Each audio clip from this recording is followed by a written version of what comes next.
Hello everyone, welcome to the stream.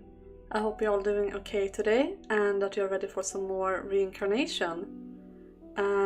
So last time we did a bit of a split in the narrative. We started off by following Michelle and Giselle and their whole cafe business, but then we traveled back in time a year, and now we are following Mel and Nellie. So basically the first door, but in modern times, and it seemed like they were gonna be able to be in a relationship without being siblings for once, which was very I was very conflicted about that because it was cute and I was kind of happy for them, but at the same time I can't really see them as anything else but siblings because that's what they've always been. And then of course we figured out that they are in fact siblings, and they were separated when they were young, and now the family is moving back in together, and Nellie has been spending the night crying. So that's where we left off last time. So we will see how this will turn out. I am very excited, very curious, a bit scared. I hope they won't do the incest route with this. I hope that they will be able to get over this, that this will be, since we are following Nellie, I'm hoping that we will be able to see her get over her obsession with her brother and develop a healthy relationship with him, like a sibling relationship. But we will see. I hope that's the way they're going to do it, at least. But yeah, we'll see how cursed this is going to be. Hopefully not cursed at all. But then again, it is the house in Fata Morgana. And I'm not sure, because one thing I have learned with these stories that we have been following for a while now, we have been doing this game since January, and I have learned not to trust the story. When everything seems fine, something happens that makes it not so much fine anymore. If you know what I mean. But then again, I'm this is the last story, so I feel like there should be some glimmer of hope there, but who knows? So yeah, I'm excited to dive into it, so I'm going to do that. If I find a button, again, this every time, I never learn. Also, tell me how the sound is, because we did Crisis Core last time and we had to pump up the sound quite a lot. And now I don't know. I tried to lower the volume, but I have no idea how much lower it actually became, because I don't remember what we had before. I should take a picture next time to remember. Okay, I think the sound is good for me. How is the sound for you guys? Is it working? Or should I do some adjustments? When I woke up the next morning, my face was covered in dried streaks of tears. I couldn't go to school looking like this. So I told my mom I was feeling ill and stayed holed up at home all day. But no matter how frustrating or infuriating life gets, time only ever moves forward. It doesn't stop to let you collect yourself, and it especially doesn't go backwards. That is very true. Very, very true. There are a lot of times that I have been thinking oh, but I will do this or something when I have collected myself more. But that just never happens, because life just moves on, and if you don't take care of your life now, you're gonna miss it, because time doesn't stop and you can't go back in time. So things kept progressing around me, not giving me a chance to come to terms with any of it. And then before I knew it, a full week had passed.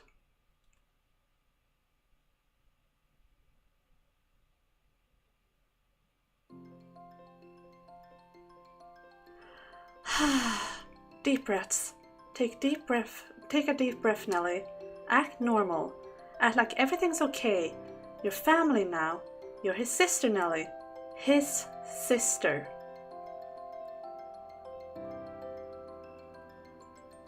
If only it were that easy. I wouldn't have to keep telling myself, ugh, why did it have to be like this? I watched him through the classroom window every day, and now... I had been blue all week long. 7 chaotic days was all it took for my mom and Mel's dad to finalize their remarriage.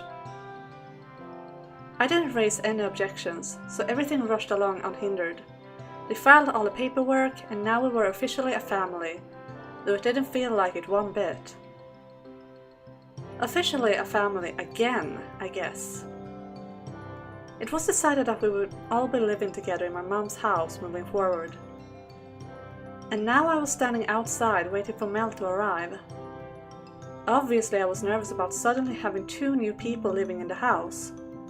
But we had spare rooms, and it was Mel's dad who owned the house, so I had no place to complain.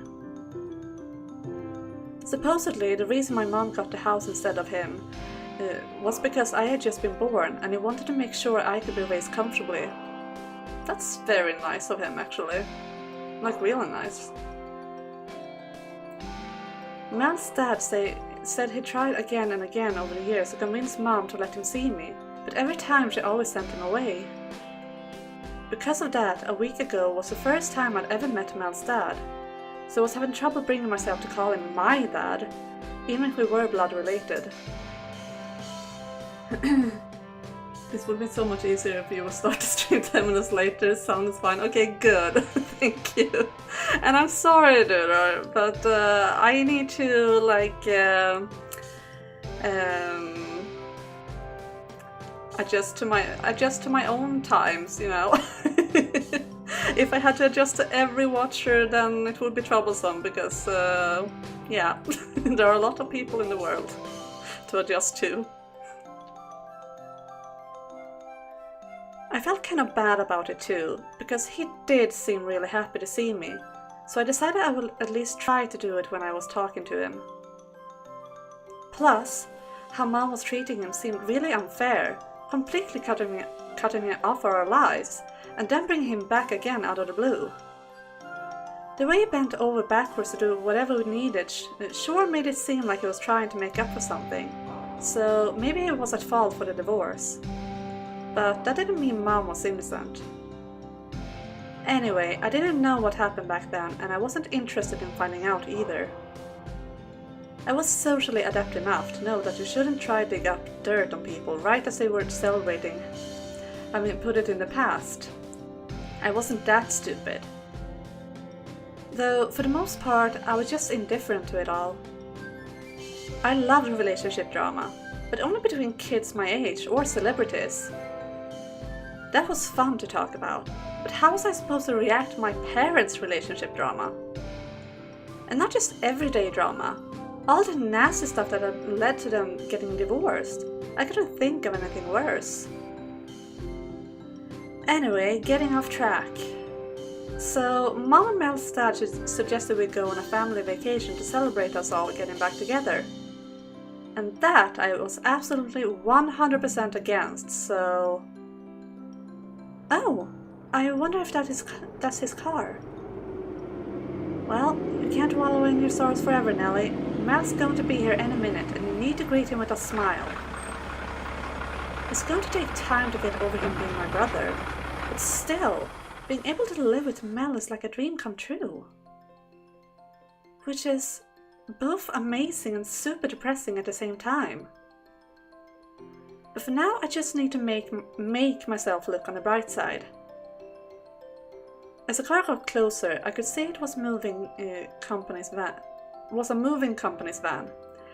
It parked in front of our house, and the passenger's door swung open.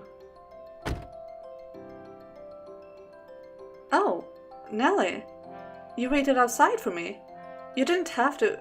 I would have rung the doorbell. Come on, you could try acting a little more excited that I've been out here eagerly awaiting your arrival. sorry. Thank you, I appreciate it. If we were closer, maybe I could have pounced on him, given him a big hug and said, "Oh, what took you so long, dearest Mel?" Oh my god. Ah, the memories. The sweet, sweet, sweet memories. Although I must say that Mel in this like version, I don't know if it is like his outfit, because it does look very good in his new like modern outfit, or if it's like actually like something that I read into him, but like I feel like he feels more mature. But I don't know. That's so hard to tell, because I only like seen him. I'm trying to think, because like the first time I played the game, like the main game, I did get that feeling from him as well. I think that he was like mature and stuff, and then like what we learn later about him have like blackened my image of him a bit. So I'm not sure if it's like that this is new for me and he seems new and fresh and all that, but like he seems more mature, and Nelly too, like she seems more mature as well. But I don't know if I'm like reading too much into things, or if this is just something that has always been there. I don't know. Wait, huh? Where did a dearest come from? Maybe it's because I've thought of him as my prince for so long. Oh well, it doesn't matter. Oh god. Ironic, as in the olden days kids had to grow up a lot quicker, and in modern times they can stay kids until 40. Yeah, that's true, that's true. Interesting. Maybe I am just reading into it too much. Like, maybe it's not in fact the case, because we haven't known either of them for that long in this like version of them. So maybe we just haven't seen their worst sides yet. I don't know. Just less trauma, maybe. Maybe it could be. I don't know. Or maybe I'm just hoping that that is the case. Maybe I'm just seeing what I want to see. I'll help you bring in your boxes. You get all the heavy stuff though. If they ever grow up at all. Yeah, true. Thanks. The movers are going to bring everything to my room, so if you could unpack stuff with me, that would be a huge help. Alright, I'm an unpacking pro. I never moved in my life, so it was kind of mesmerizing watching the moving men carry all Mel's boxes in. Yeah, moving is just... You never realize how much stuff you have until you move. Like, it's insane. I'm just getting flashbacks to my own move a couple of years back. Yeah, that has like traumatized me from ever moving again. I'm living in this apartment until I die. It doesn't matter if I become rich or if I get a family. I'm staying here. I'm not moving. It sure didn't seem like he had all that much stuff though. Was it normal to only need a handful of boxes when moving? Or was Mel just super good at packing?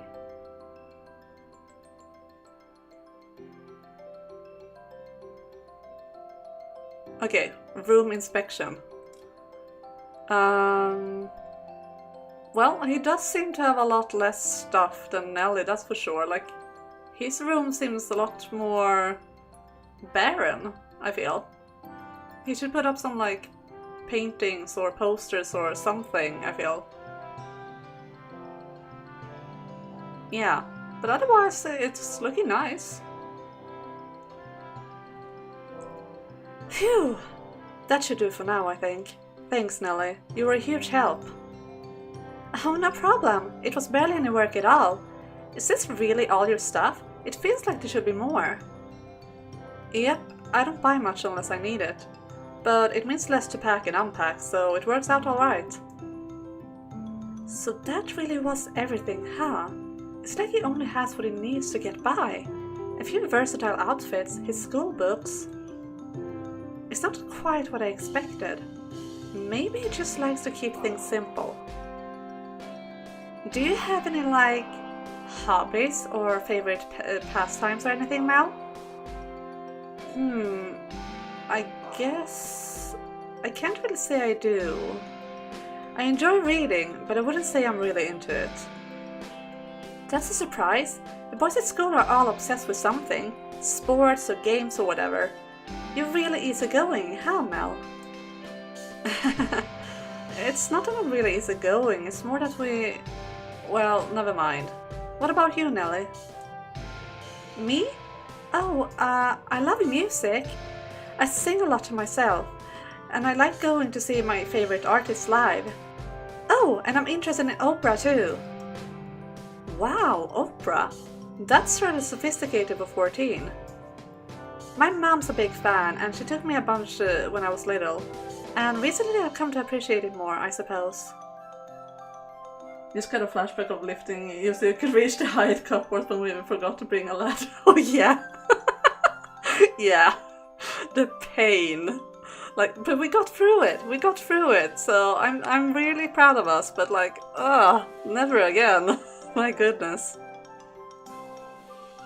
Oh wow, that's impressive. Am I imagining it, or does it not sound very impressed? He stopped himself from saying something earlier too. Oh, so, what do you want to do today? Right, I almost forgot. Mel had moved in without his father today, because he and Mom were on vacation together. It was originally planned to be a family trip, as mentioned earlier, but I was having trouble enough coming to terms with things as is. So I said I didn't want to go, and when I wouldn't budge, they decided they would just cancel the trip instead. Which also made me feel bad, because there I was again, going around and ruining their plans because I was a self-centered brat. At which point Mel threw me a lifeline. I know. You two can go by yourself. I'm sure you have plenty to catch up on. Think of it as a second honeymoon. I was just in Paris myself, and I'm behind on my homework because of that, so I'm not really feeling a second trip so soon either. But you already planned it and took off work and everything, so there's no point in letting it go to waste. You should go, even if it's just the two of you. This way, no one has to worry about stepping on each other's toes. Thank you so much for talking Mom and Dad out of bringing us. They got their heads so far up in the clouds they're not even considering how anyone else might feel. Your mom was getting a bit overly excited about the trip, yeah. The second-hand embarrassment when she started jumping around like a little girl was pretty painful. Oh god. It runs in the family, apparently. Actually, I guess she's my mom now too, huh? It's going to take a while to get used to that.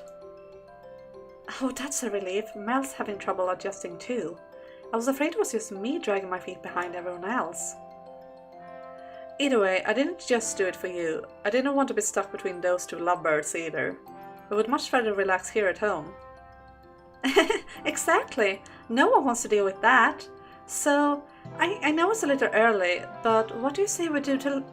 What? My god, I can't read. I know it's a little early, but what do you say we do lunch? All that unpacking has worked me up an appetite. Wait, you in crisis core? You mean jumping up and down all excitedly? Or... Because yes. Yes. Oh yeah, sounds great. What kind of lunch are you thinking? Are you planning to make... I'm gonna order pizza, duh! The disappointment in his eyes, oh my god. That's a great lunch though, Mel, don't complain. Pizza is awesome. Every time I ask, Mom's like, I am not letting you eat that filth, absolutely not. But it's not like all the fried food she makes is any better. In fact, pizza is healthy compared to that. I feel like an idiot for getting my hopes up for a home-cooked meal from a younger girl. Mel? Mel, don't be that guy. Don't be that guy. Like, I don't like it when like guys are just like expecting the girl to cook. Like, do it together if you want to do it. Like, don't force anyone else to do it for you. Like, you're even older, as you say, so like, come on. I think it's the order part. Yeah. I mean, I get that, but still, I think it's fine, and especially if it's not going to help. Like, you just want to be served. Like, shut up. Just take what you get. Out of curiosity, can you cook, Nelly? The cursed subject looms. Yeah.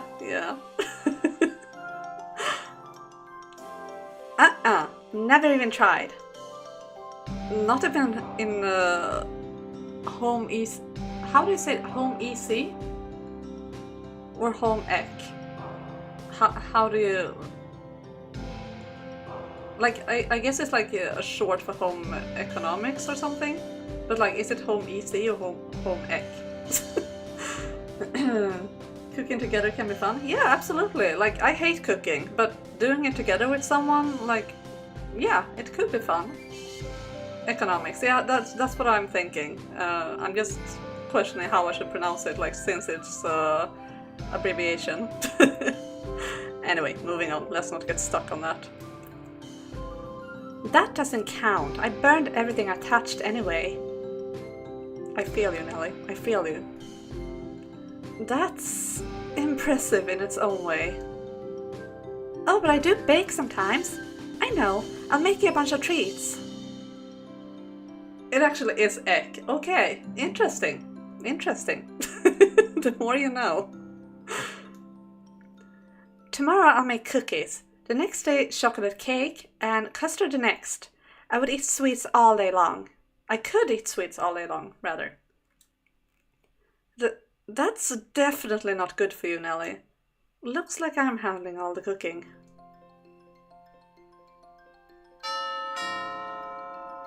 Are we having guests? Oh, you're alright. We ordered pizza. Me dum-dum. Wow. My memory. Sometimes. Sometimes my memory is super good and other times it's just non-existent. Oh, it's already here! Pizza delivery is super fast, huh? I'll get it. Let's see. The money was in this drawer, right? Can you set a table, Nelly? I'm on it! La la la! I think I'll put it on the nice tablecloth for when we have guests.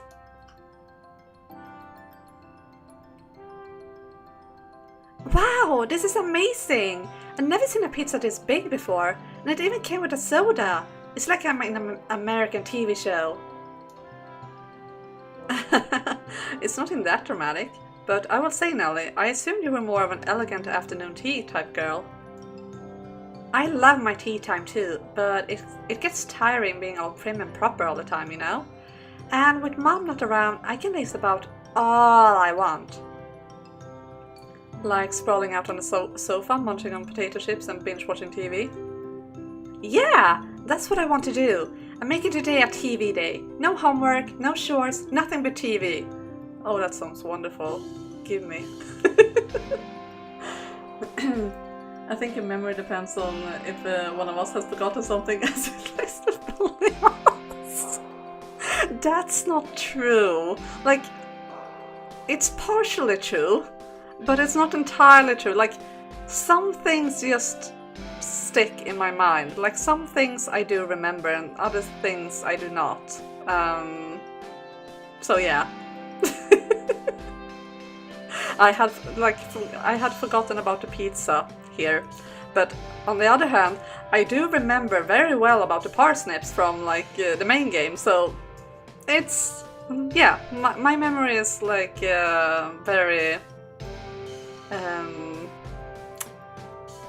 how do I say this? It's I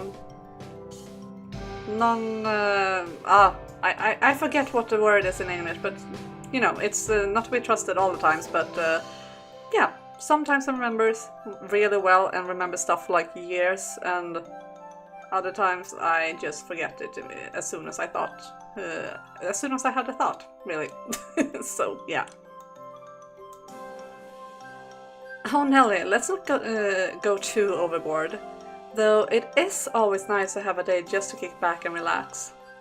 Selective, yes, thank you.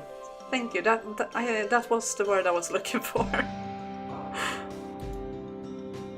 Yeah, exactly. No boring stuff allowed on your first day here. This is going to be so much fun. I'm glad you're enjoying yourself, Nelly, but you should eat. We ordered fresh hot pizza and it's going to get cold. Alright, let's dig in then. Half. You're not supposed to scarf down the whole slice in one go. This is adorable.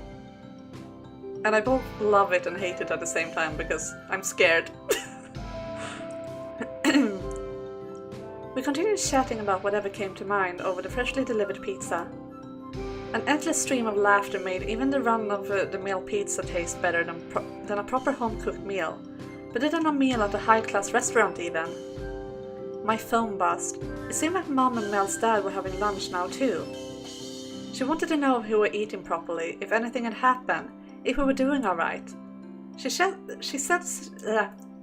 she felt bad about leaving us behind. Could she be any more melodramatic? I was 14. I could handle not having my mom around for a few days. Gosh, what a worrywart.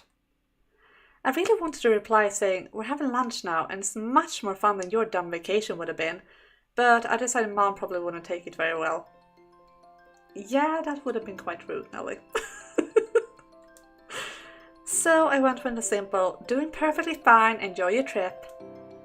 As much as I had mixed feelings about what Mom had done, I certainly didn't wish ill on her or her vacation. Not to mention, I could probably push for her to bring me back some real nice souvenirs. If it gets weird, just imagine that Nelly is wearing someone's scalp and it's all fine. No, that's not fine. It's not fine. Anyway, I wouldn't have had nearly as good a time staying home if Mel wasn't here with me. Just being with him felt like it could make anything fun. I was anxious about being alone with him at first, but now I was just giddy about all the possibilities. We could watch TV together, we could try our hands at cooking together. Maybe I could even have him help me with my homework.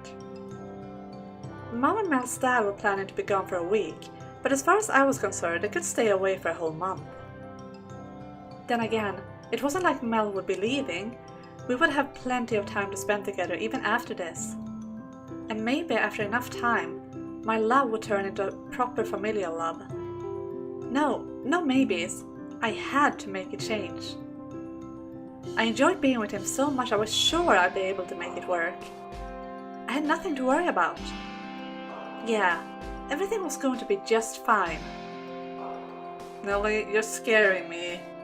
You're like, not death flagging, but failure flagging.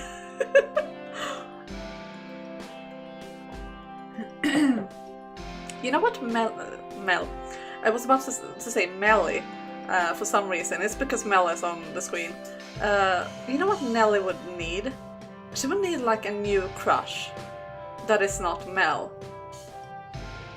Like, I think if she fell in love with someone else, she would realize that Mel is like not the center of the world, and that everything does not revolve around him. Like, and then she would also realize that you can fall in love multiple times in a lifetime. It's not like you meet your dream prince and that's it. So, you know. No, Theodore, no, that's not a couple name, no. Stop. That was not what I was trying to do. My tongue slipped. No, I hate it here. Oh, Nelly, I'll take care of your glass for you. Eek! His finger brushed against mine. What were you just saying, Nelly? that it would be easy to get over him? Well, you couldn't be more wrong. Nelly, please. Please. I'm begging you. Just as I said we would, we spent the day lazing about watching TV. For supper, we had leftover pizza. Before I knew it, the sun had set and it was almost time for bed. As lazy as I had been though, I wasn't about to skip my shower. Mel offered to let me go first, which I did appreciate, but I also wished he would put himself first sometimes. He was family now after all. So I made him take the first shower, and now... Crap! Now that I think about it, he's in the shower, which means he's... Oh, Nelly, stop! I'm forbidding you from thinking it. Stop! No, Nelly, stop right there. Get your mind out of the gutter. But wait, once he gets more comfortable living here, what if he loosens up and starts walking around without a shirt or something? Nelly, stop being so thirsty, my god, relax!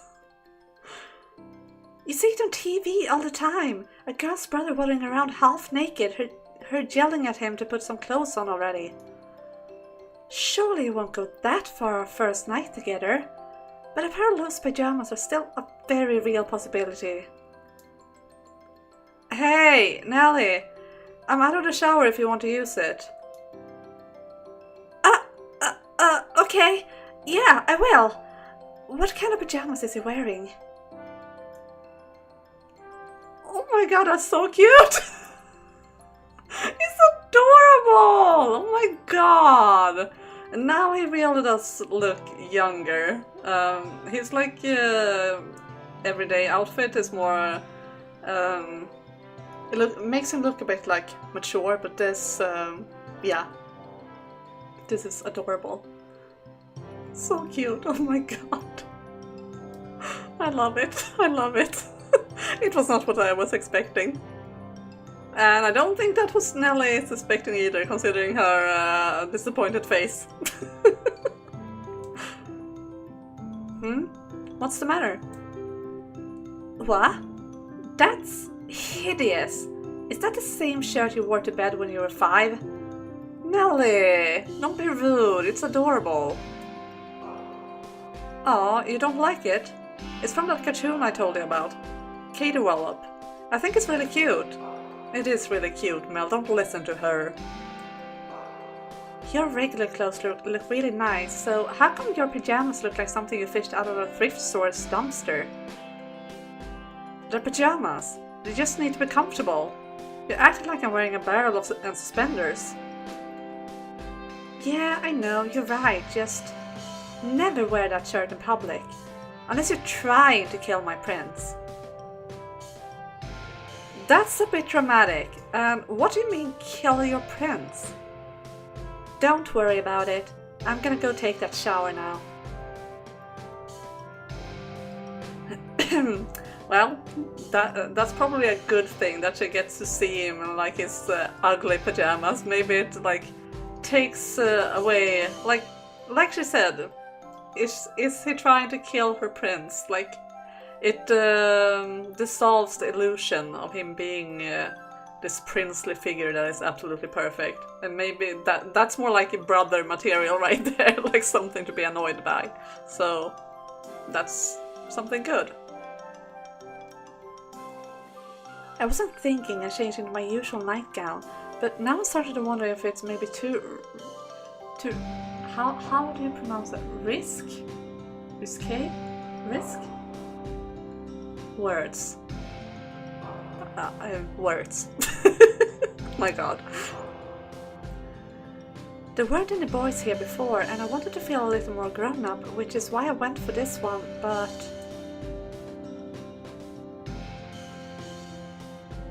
I mean, I think it's fine. It's not that revealing, it's like, it's cute. But blood related or not, I think this crosses the line. He is still a guy, and we were separated at birth after all. But girls on American TV wear things even bolder than this, so maybe it's... I wouldn't say it's that bold, like... It looks like a dress. It's not even like short or anything, so I mean, I can understand being uncomfortable in like your nightgown with like a guy. I can understand it, but I don't think that the like piece of clothing itself is something, it's like bad or anything, but I can understand still feeling like very naked in a way. Like the feeling, at least, but even though I don't think she does look naked in it, if you know what I mean. Oh, you're already done, Nelly. That's a surprise. I thought girls all took really long showers. Mel! Sorry, I didn't mean to startle you. I was just going to get some water before bed and I saw you there. Oh, where are you? So, well, it's getting late, so I'm heading to bed. We'll have to get back to that show some other time. Good night, Nelly. Right, night. Not a word about the nightgown. I mean, what would he say? What do you want him to say, Nelly? Hold on, before you go. What do you think about my gown? Oh, Nelly.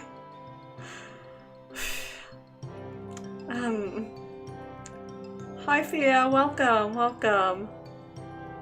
I hate it here. Huh? It's a very pretty dress. Are you sure you're not cold, though? Ooh. Anyway, good night.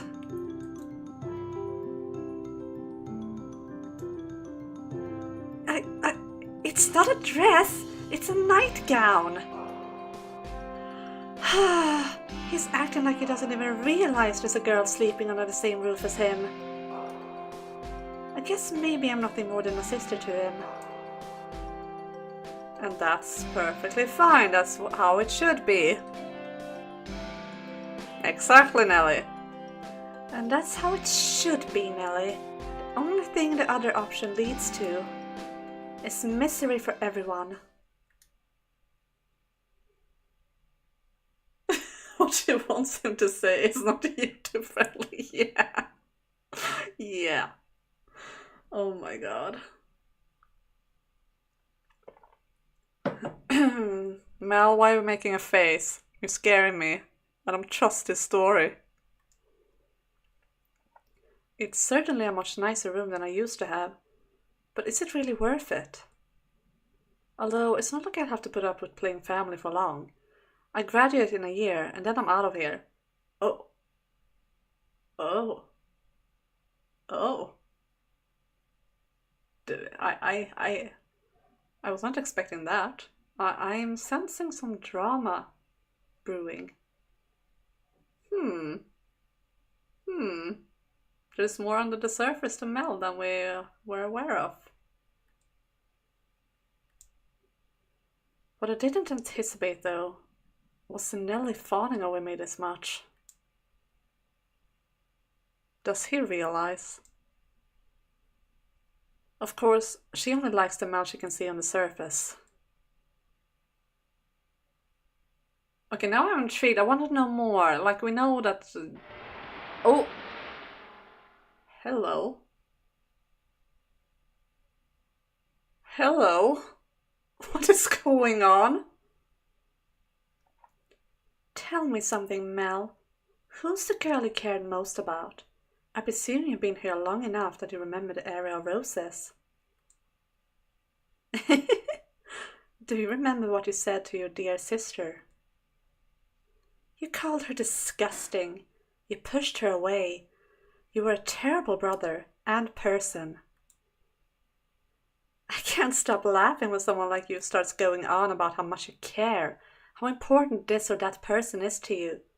Empty, superficial, meaningless words. I love it.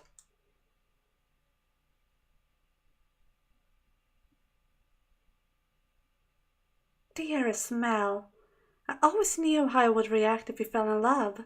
I would cry my eyes out. I would envy her to death. I would get angry as a bull. But eventually I would have given up. I knew I could never have it my way after all, that my feelings would never bear fruit. So why did she have to be your sister? Oh my god. Is he remembering? Oh my god.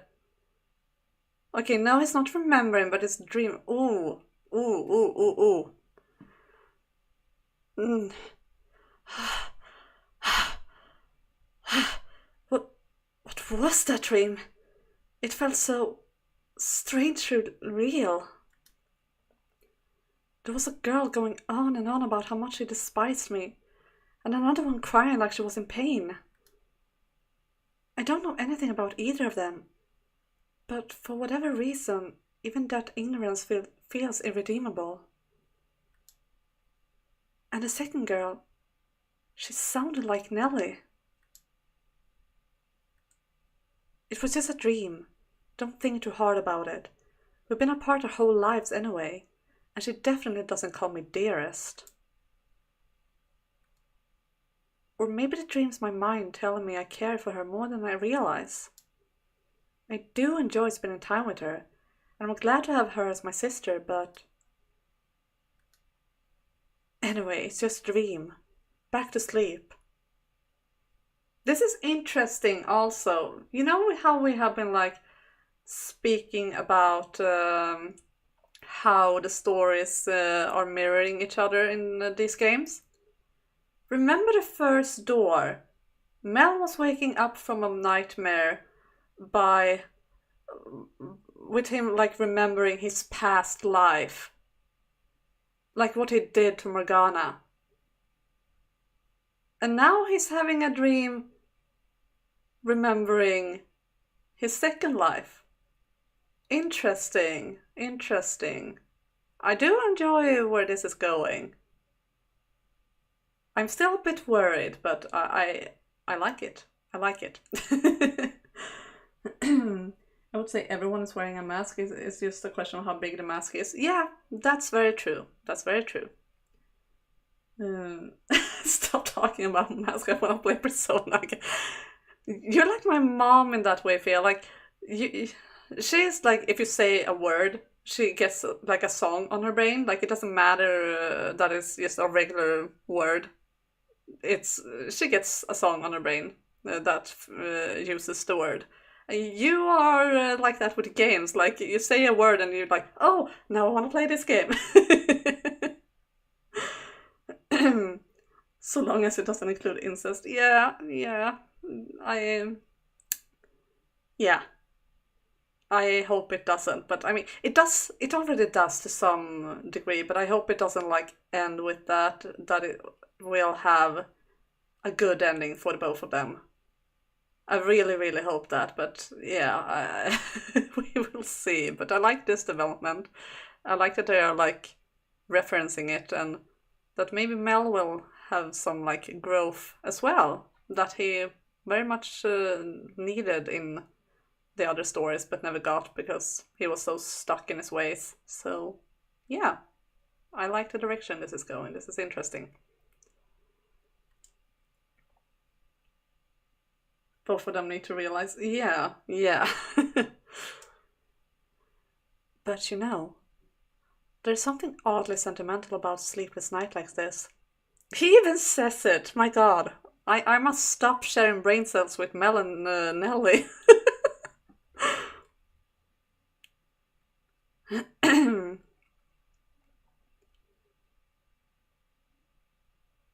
Mel, get up. Wake up. It's morning. Wakey, wakey! It's morning! Ah! Is it an earthquake? Wait, Nellie? You can wake me up without blowing my eardrums out, you know? Is that so? Because you certainly seem to sleep just fine through anything quieter. And I thought you would be an early riser. I didn't sleep in that long, did I? Wait, You can't just come in my room uninvited. This also is so familiar. Like, I'm both loving it and hating it because, like, I hope it won't end similarly that it did in the first story. I hope it will have like a different ending at least. I mean, I feel like it shouldn't end the same way, right? There's no need to worry, right? Right? Oh, what's the big deal? It's fine. We're brother and sister. Now get up and drag your sleepy bum downstairs already, okay? I made breakfast for us. You're going to love it. It feels like a hurricane just blew through my room. I ended up not getting much sleep last night because of that dream. Which was strange, since normally I didn't have any trouble sleeping, even in unfamiliar environments. You worry? Yeah. I do too, a bit. Or a lot, but yeah. I have hope as well. It's complicated. It's Fata Morgana isn't supposed to be messed up and sad. Yeah, that is what's worrying me. But at the same time, I feel like the ending to like the main game would be kind of pointless if it only like was Michelle and Giselle that had their happy ending. So, you know. This reminds me of when I was watching House of Fata Morgana and sent they dodged the incest and like 5 minutes after never mind. Yeah. Why do you think I'm worrying here? But anyway, I needed to get changed and head down to the living room quickly. If I dawdled for too long, Hurricane Nelly might decide to come back around for a second visit. Hurricane Nelly. That's an awesome nickname. I had been planning to make breakfast for the both of us, so I wasn't sure how to feel about her having beaten me to the punch. It would be fine, right? Depends on what she made. Wow, I'm not sure I'd call this breakfast. It looks more like diabetes on a plate. I was suspecting that, yeah. But then what about the Morgana Witch and Mel's dream? Yeah, that's like I see this go two ways. She seemed very angry. Yeah, it was like a memory more like it was because I remember that part from the main game. It was like when he was still a shade in the garden and she was mocking him. I think we got to see that scene before. It felt familiar.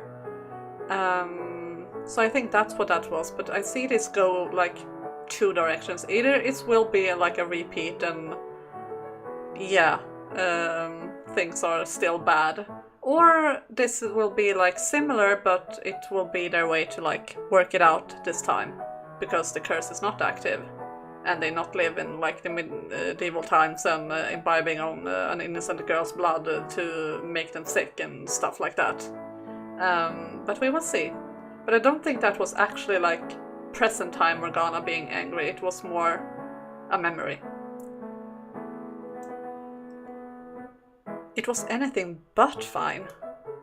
I'd stumbled into the living room still half asleep, but when I saw what was spread out on the table, I jolted awake in an instant.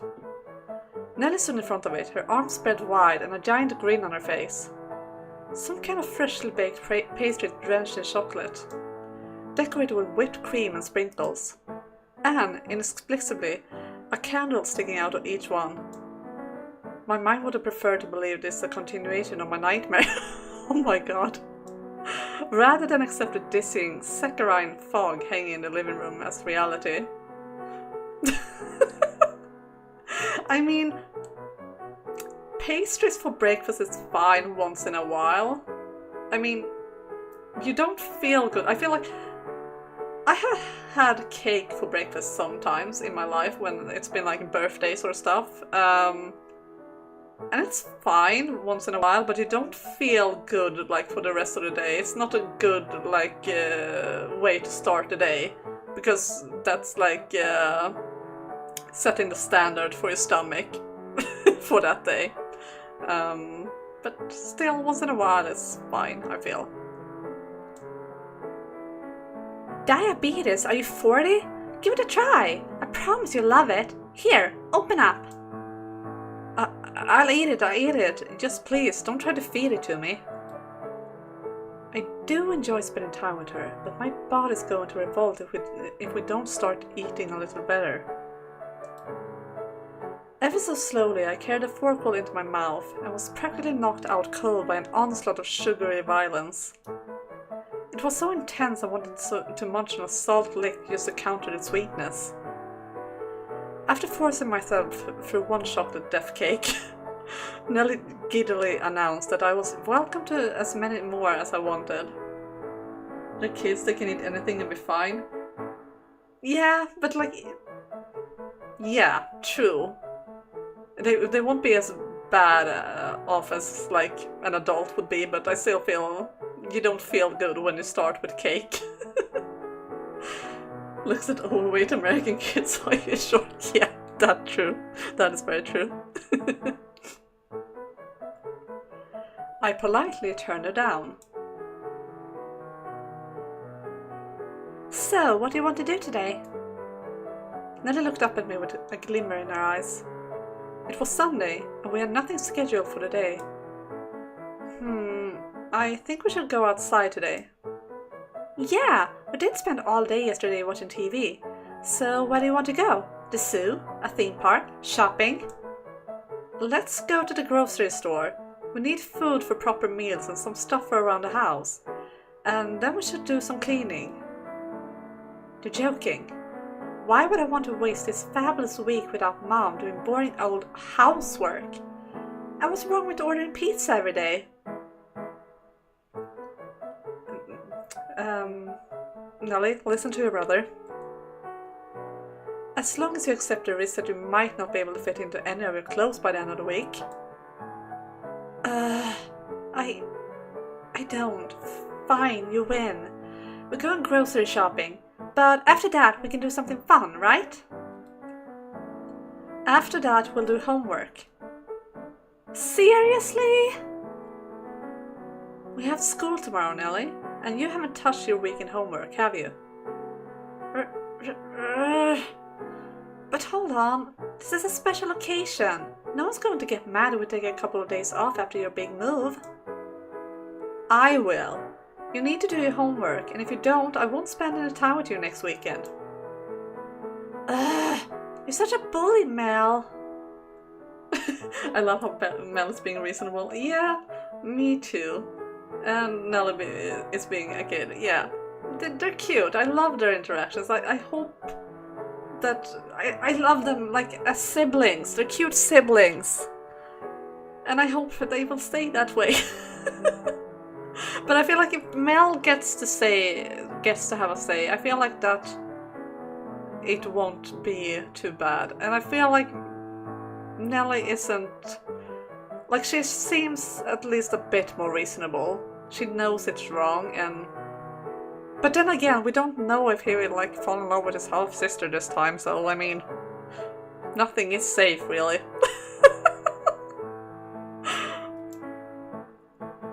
Conversations like this make me feel like I'm dealing with a sister much younger than me, not only 3 years. Okay, then how about this? You help me with my homework. That'll get me to do it. I'd be happy to. Now, let's get ready to go.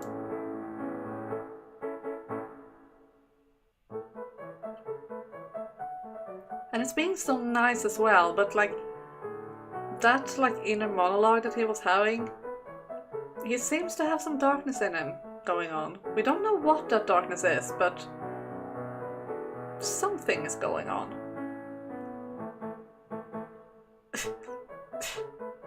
Tudor. No.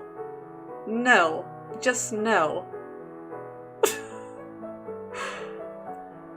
With our plan finally hammered out, we headed to a nearby grocery store.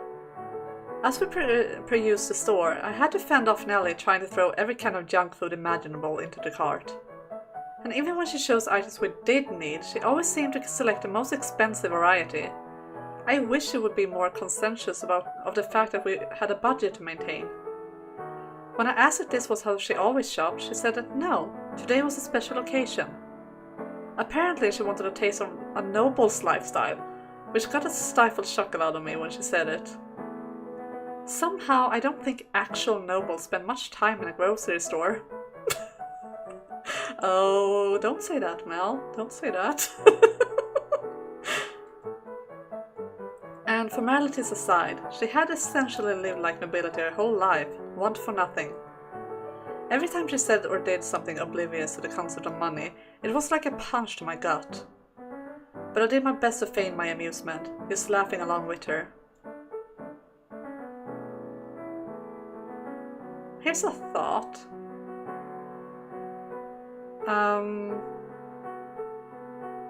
I mean, it does seem that way, so it's nothing like revolutionary, I'm going to say here. Just speaking my mind. Like, I'm sorry guys if I'm not reading, if I'm like over speaking, but I feel like since this is new, this is what you get. Like, I need to talk and speculate because this is my favorite story of all time, so... but yeah. I was just thinking, it does seem like they have like... because we have been speaking about like the stories mirroring each other and all that.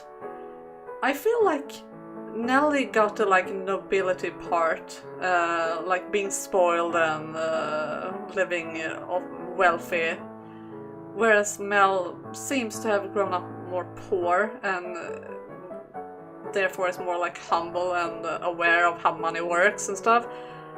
And I feel like that just makes me think of their first life when Mel was and Nellie, they were nobility, but because Mel was not chosen to be the next heir because politics, he got kicked out and had to live like a peasant and had to like adjust to that life. Obviously this happened much earlier in this life since he was like still a kid, but I feel like he has lived that way his whole life and not as a nobility first. So maybe Mel is more, because that's what I feel like, he gives off a much more mature feel in this life, and I'm not sure if that's just me wanting him to be more mature or if he actually is, because it feels. But if he grew up that way, like being poor and not like being spoiled his whole life and having to like grow up a bit faster and take responsibility and stuff like that, then maybe he is more mature, whereas Nellie is still same old spoiled Nellie, in a way. But she hasn't grown up with Mel, which is a good thing, which is making me think that maybe this won't lead to tragedy because in like the other stories, Mel was her entire world. Mel was everything to her. Whereas here, yes, she has a crush on him, but he's not everything. She has had a life of her own before. I don't know where I'm going with this. It's just me thinking out loud. I'm going to keep reading now. Sorry for rambling so much. When we returned home, we split the chores between the two of us. Nellie, however, didn't seem to have much experience doing work around the house. I had to step in to stop her from putting way too much detergent in the washing machine, and then again from mixing chemicals that would create a noxious gas when combined. All in all, it was a minor disaster, and I ended up doing more work than if I handled it all myself. But the excitement was also strangely enjoyable. And she did listen attentively when I told her what she was doing wrong. I do like this. It's like he's like... Okay, more rambling, I'm sorry.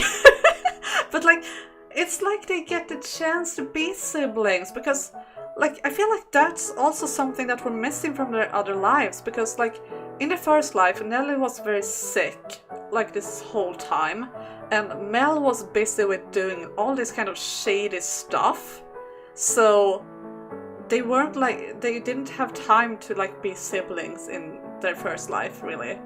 And like even before then, like we don't know much about their life when they were like living at their estate, but I feel like I don't think it was that different because they were living like separate lives, kind of. And also like in the first door, Mel always like, yeah, he like spent some time with her and like played with her, basically, like played along to being her prince, but he didn't actually like be, he never was like a big brother to her. He never like took care of her and like teach her things. So I feel like this is probably a good thing, like they're getting to be like brother and sister this time, for real. And he like, and since he has probably grown up differently than her, he is more mature and has the ability to like teach her about life and stuff, you know. I don't remember the combo, but I think what he is talking about must have gave, if I remember right. I'm not sure if I've heard of that, but yeah, sounds dangerous nonetheless. So before her mom left, as she was heading out the door, she leaned in and whispered to me, "I hope Nellie's not too much of a handful. She can be very inconsiderate and a bit of a brat sometimes." And while she was indeed a bit self-absorbed, Nellie was a pleasant ball of joy most of the time. Maybe she was only bratty to her mother. It wasn't hard to imagine Nellie pushing back against every little thing if her mother was constantly in her hair, which was the impression I had of them. Yeah, you don't have to Google it, you don't have to. That degree of attention was proof of how much she loved her daughter. But a girl Nellie's age might not see it the same way. I was able to make that observation mostly because I didn't have a nagging parent in my life, and the one I had, being a guy, might have contributed as well. Though he always felt less like a parent and more a roommate. Which I guess was because he usually seemed more concerned about his ex-wife than me. Ooh. That's not great. In fact, I frequently got the impression he was just using my presence as a way to convince her to let him see her again. Dad did also make an effort to raise me as best as he could, so I wasn't going to accuse him of neglect or anything. But there was still a constant sense that I was not very high on his, or anyone's, priority list. Oh my god, that's sad! Mel! For Dad, his ex-wife was the most important person in his life. For her, my mom, Nellie was. Which left no one to have me at the top of their list. You are at the top of Nellie's list, but for the wrong reasons. Yeah. Nellie's face flashed through my mind. Did I think she would be willing to love me most? That was a lot of hope for a sister who barely knew me.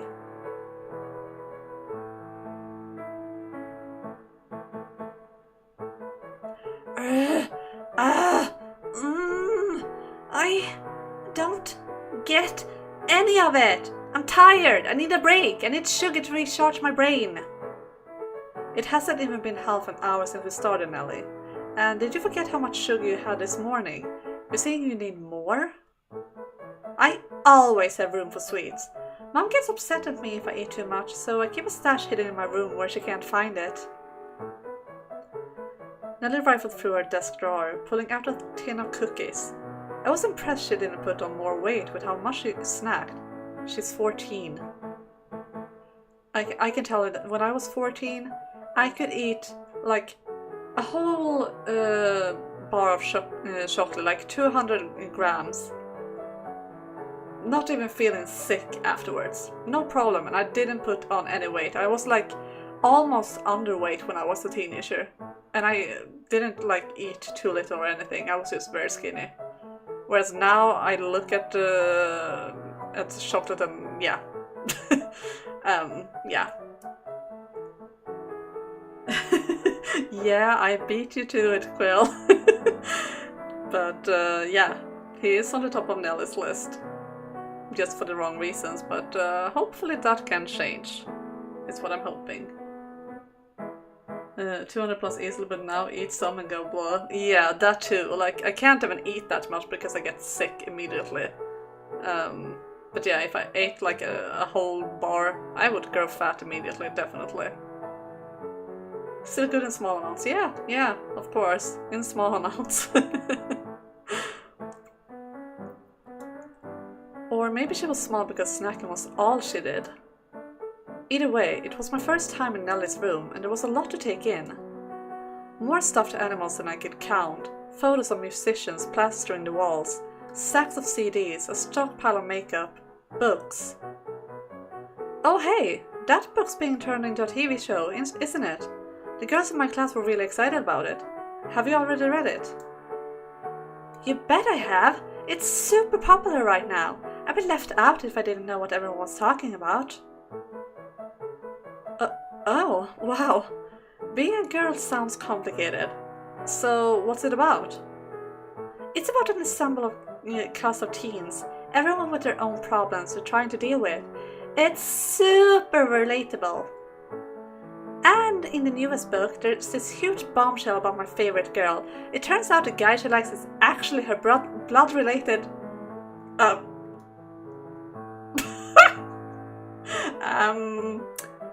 Yeah, that hits close to home, doesn't it, Nelly? Am I the only one that doesn't really struggle like that? It seems like it, but I mean, be happy about it. It's not nice to have that struggle, so... I like sweets still. Yeah, me too, I love sweets. My mouth wants more than my stomach can handle, if we say it like that. And my weight as well. Swatch, hello, welcome to the stream. What's the matter, Nellie? Oh, nothing. It just got me thinking about it again. Oh, anyway, it sounds like that girl is pretty rough, huh? She could probably work through almost anything else, but there's not much she can do but let go if they're blood-related. Thank you, Mel. I love you. Is there really nothing they could do? Couldn't they maybe elope to somewhere no one knows them? That's not a practical solution. It doesn't matter if no one knows them. They're still related and nothing can change that. I can happily eat 5 sugar donuts.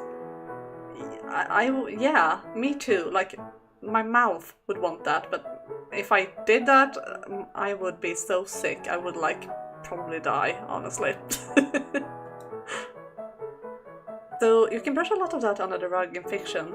You send them off, say they lived happily ever after, and end it there. No, Mel. No. Not in this piece of fiction. Nuh-uh. Nuh-uh. But in the real world, the lives don't stop there. You can't slap a happily ever after over the fundamental problem. If she wants to live a happy, fulfilling life in our modern day society, her best option is to let go and find someone else. Is what I'm saying. Nellie needs a new boyfriend. How much sugar is there in a donut? I don't know, but a lot. A lot. I almost want to say Mel is boring. Almost. No, Quill. No, Mel is reasonable. Speedrunning diabetes 100%. Yeah. That's also like a reason I don't want to eat too much sweets, which I'm struggling with on a like everyday basis because I have an addiction to sugar, definitely. But I'm scared of getting diabetes, so I try to dial back on it. But yeah. Oh, but it's a story, not real life, so they could definitely get together in that context. Yeah, you can do that in stories.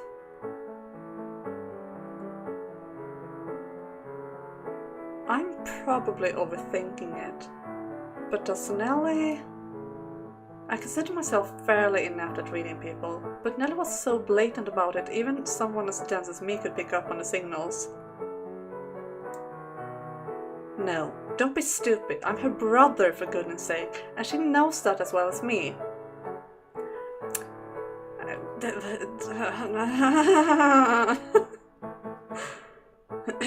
It is a mental struggle with good enough motivation, not so bad.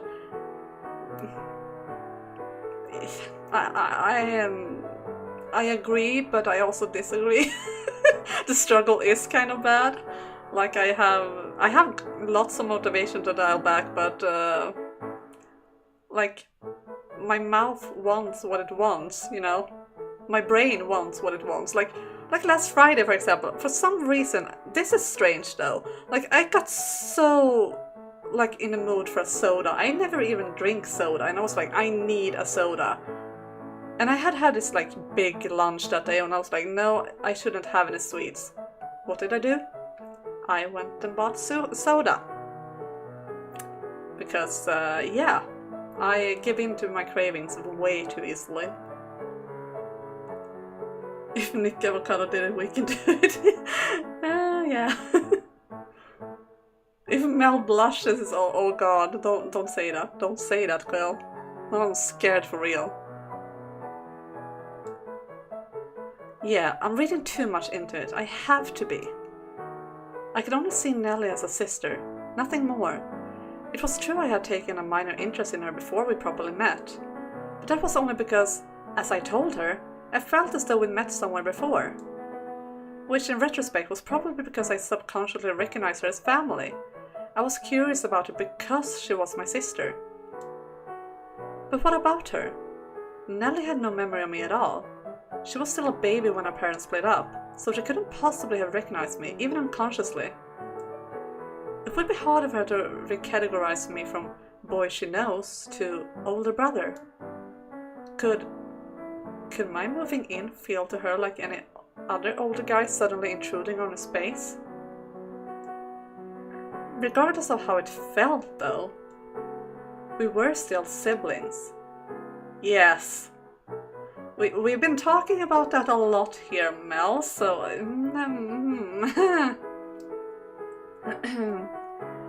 Once in a while it's fine, but there are people who drink 1 to 5 to 3 liter soda every day. Yeah, I would die. Like, I can't even, like, have that much bubbles in my drinks. Like, 1 glass and my stomach is starting to protest, so yeah.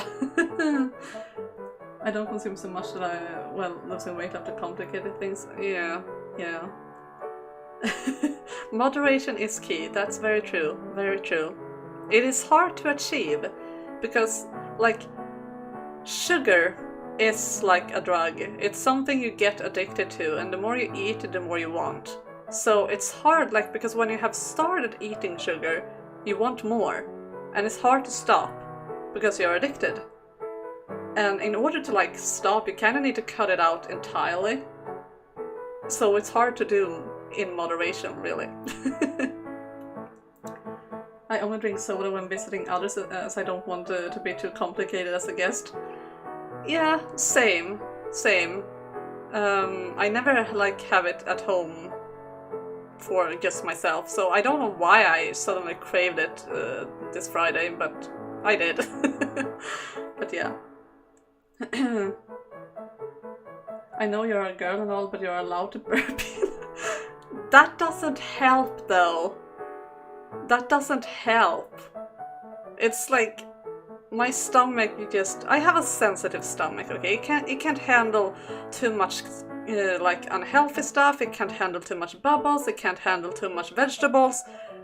Like, I feel like my stomach is British. Sorry, Quill, but my stomach is British. Like, I need plain food without too much spice, just like easy to digest food is what I need. Like, yeah, the plainest of the plain. I said once in a while it's good. Yeah. Usually only love by myself in good company. Yeah. Instead of soda, what about fruit juice? Orange, lemon, apple, and so on. It better. Yeah, I do enjoy that. And I was actually, now that you mention it, Dudor and I are friends in real life, and last time I was at his place, he actually had some juice, which I was very grateful for and still am, because that meant I could still like have something more interesting than water, but didn't have to die because of bubbles. So yeah, that was very nice. Fruit juices, particularly citrus, are often worse due to the acidity being higher. I haven't noticed that though with my stomach. Like, it's the bubbles that my stomach struggles with, really. But yeah. Anyway, moving on with the story. We need to know how this will turn out. I feel like I'm dragging it out because I'm scared. Nothing could sever the blood that bound us. So even if she did, by some impossible chance, have non-sisterly feelings for me now, they would surely fade in time. At worst, it would be nothing more than a fleeting adoration. She would sort through whatever it was she was feeling soon enough, and that would be the end of that. There were billions of other men in the world after all. Yeah. Yeah. What's the game about? That's how to explain. Like, it's the third game in like a trilogy. And like, to sum it up, it's like the first game is like about a cursed mansion, and we get to like see the previous like owners of the house living tragic lives, and because of a curse, and we need to like figure out why and who we are and such.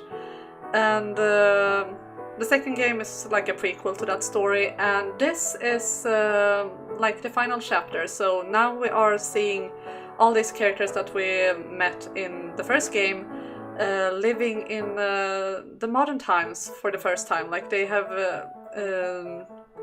finally like gotten free of the curse and are free to live like their own lives without it. And this particular story right now, we are following Mel and Nellie. They are siblings and just moved in together because they were like separated when Nellie was just a baby, because their parents got divorced, and now their family are like getting back together. And it's complicated because Nellie was very much having a crush on Mel because he's a pretty boy, and yeah.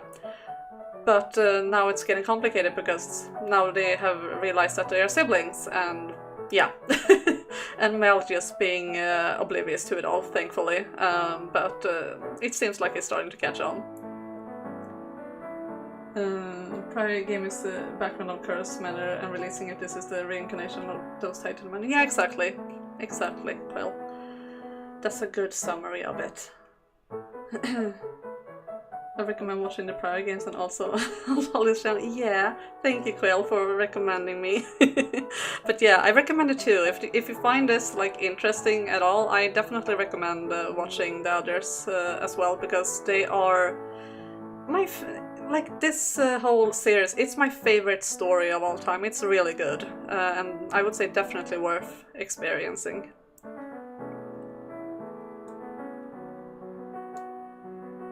Regardless, it would probably be smart to keep some distance until that happened. At first I thought it best to try and break the ice as quickly as possible, since we'd be family our whole lives, but it was a definite possibility that doing so would only make things worse. Obviously though, it'd be preferable if I were overthinking the whole thing. Why don't we get back to work, Nellie? I'd like to get to a good stopping point so I can head back to my room and handle my own homework in peace and quiet. What? Just do it here. I can be quiet for you, promise. It's nothing you did, don't worry. I just have trouble concentrating when there are other people around. You understand, right? Yeah, sure. I understand. The work you're doing is much more advanced than anything of mine. I'll stay out of your hair today, but we should still have supper together. Yeah, we can do that.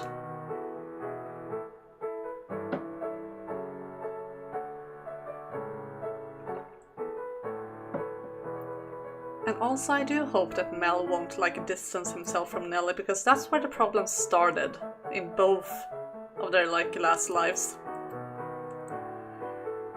We spent most of the day in our own rooms, a drastic departure from yesterday.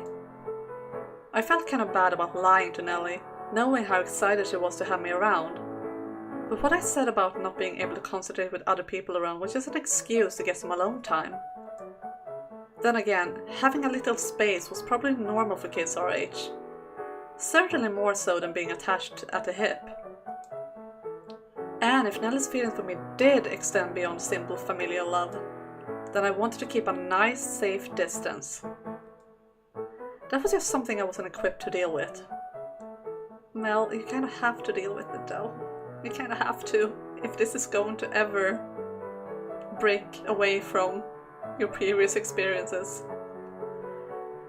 The first games are, with a few exceptions, usually a lot less lighthearted than this. For everyone, yeah, that is also true. Both previous games are very dark. And mature as well. A question fluttered through my mind. What did I feel about her? Mel, don't question it. She was a sweet girl, there was no denying that. I was glad to have her as my sister, that was true as well. And frankly, I enjoyed the affection, which was why I wanted it to stay squarely in the brother-sister category. Okay, good. The question was that everything? Was there nothing else to my feelings for her? Mel, I thought we'd been through this already. Stop! You were the reasonable one. Stop! Deep down in my gut, something told me that wasn't the case. Alright, here we go, guys. Here we go again. That there was some crucial piece missing. Like a vow of some sort. Okay, I hope this is just him like sort of kind of remembering his old lives and that he like kind of owes it to her to be a better brother and nothing else, because my god, I swear if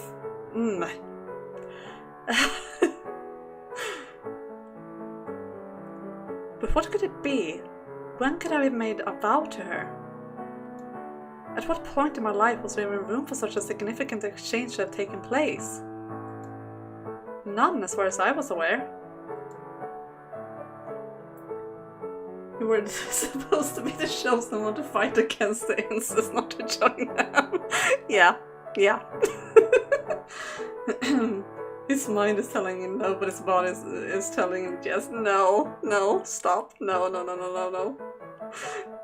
No, Mel is not getting blushy. No, I refuse to accept that. I refuse. No. The next day we had school. We took the same bus from home and then split up partway. But that didn't stop her from texting me like crazy. I must have had to pull my phone out between every single class, because by the end of the day I lost track of how many people had asked if I gotten a girlfriend. Hopefully that would also settle down over time. I wondered how she would have been if our parents hadn't split up. If we'd grown up together, would she be any less clingy?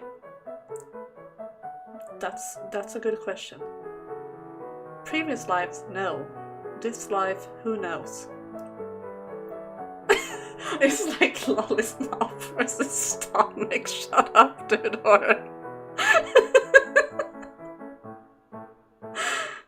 I feel like my problems are more reasonable. Would she hate me like other girls her age hated their older brothers? Had we just not been together long enough for her to find anything she disliked about me yet? But something told me she wouldn't be any different, even without those 14 years apart. Was I letting the attention get to my head though? Or was that just what I wanted to believe? That it was someone who would love me unconditionally, and that it would be a pure, familial kind of love, with none of the messiness inherent in the romantic kind. Was I just trying to project that fairy tale ideal onto my sister? Oh, wow. Okay. I like that it's putting it that way. Like, it's taking a spin to her being like, oh, he's my prince, blah blah blah.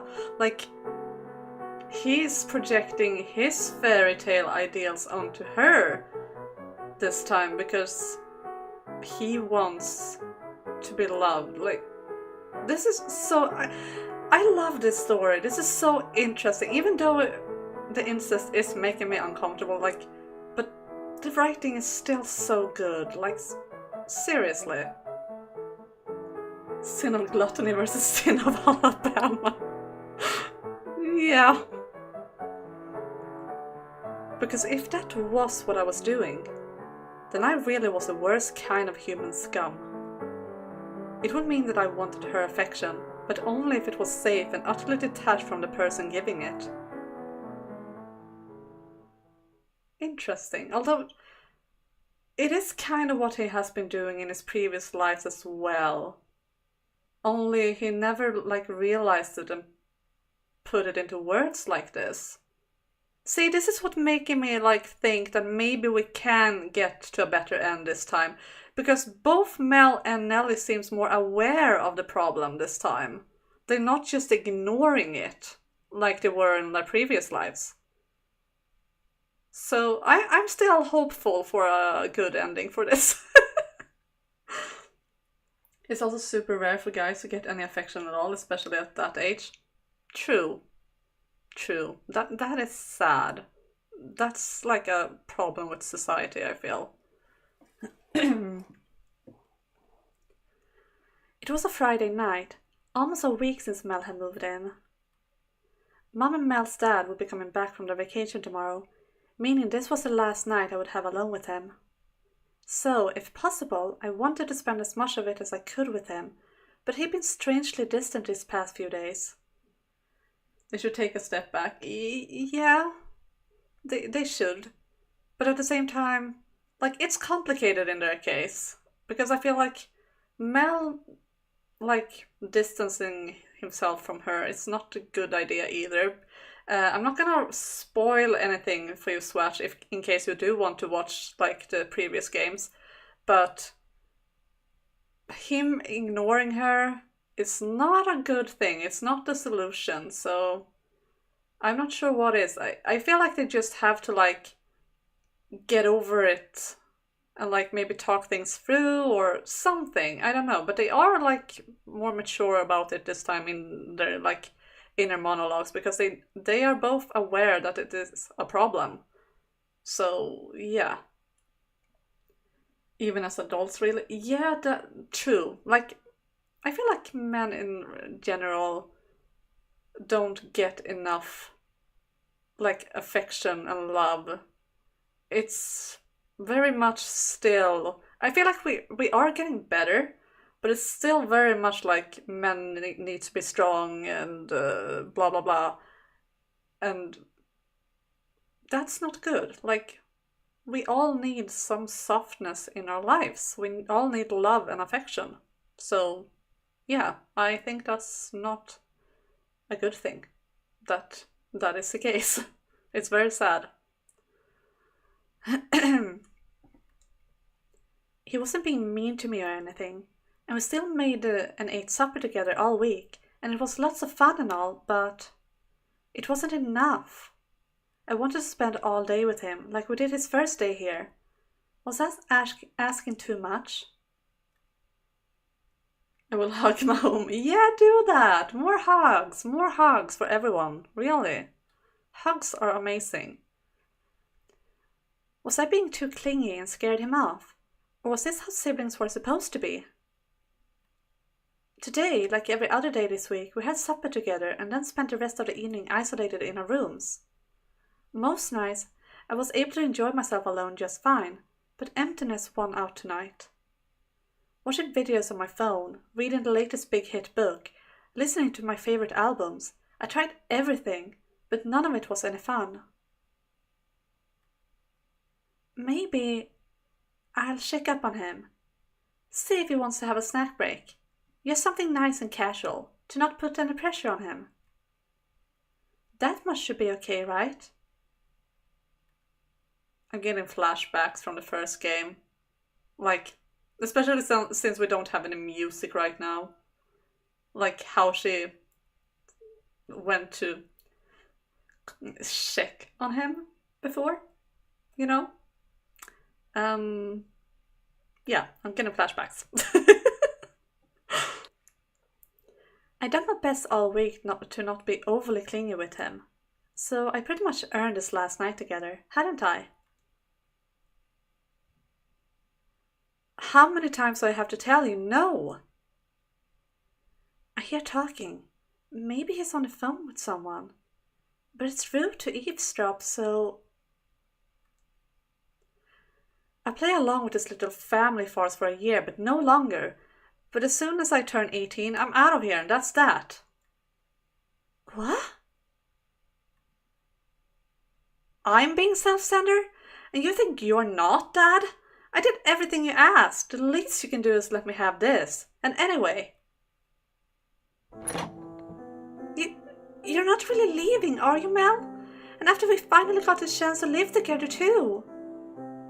And what do you mean, family farce? Nellie?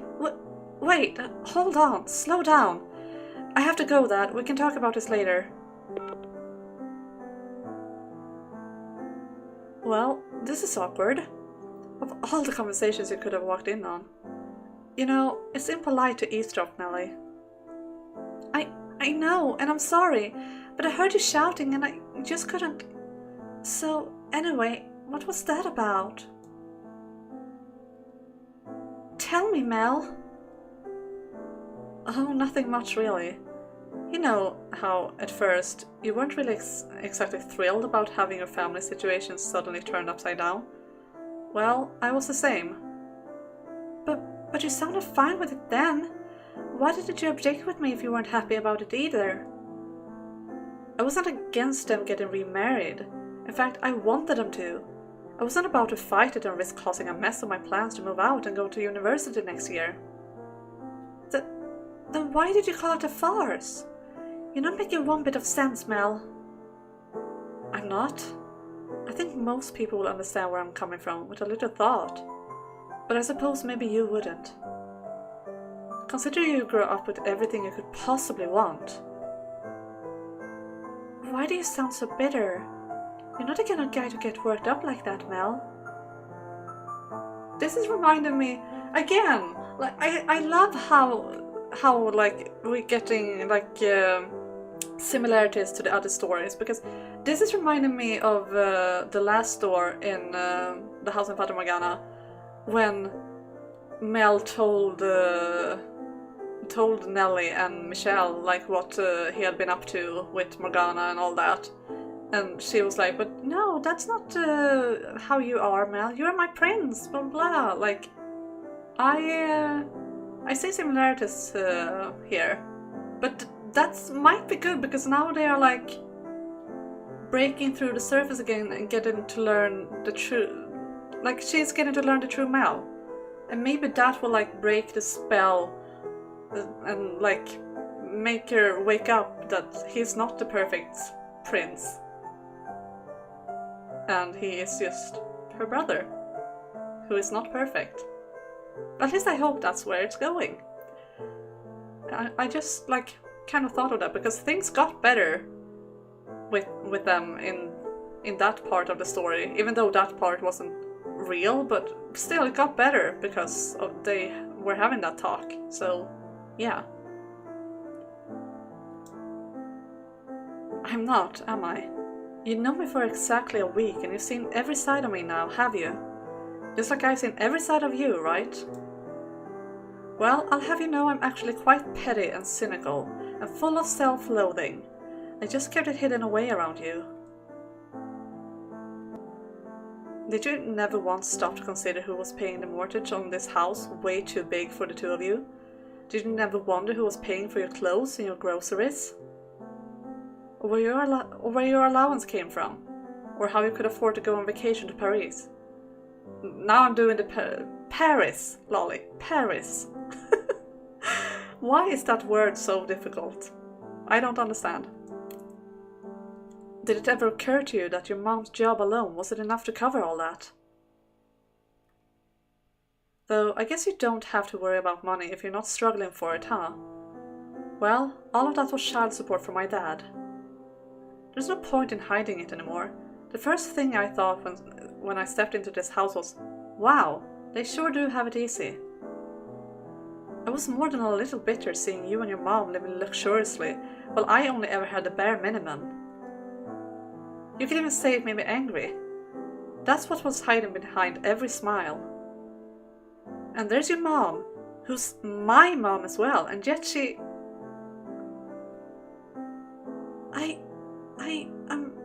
I'm really sorry. I didn't consider any of that. I'm so sorry. Yeah, I know. Paris is hard to, like, for some reason, like the whole last time I streamed this, I wanted to, I mixed between like the English pronunciation Paris and like Perry. Like Paris, like a mix between English and like French. I don't know, it got weird.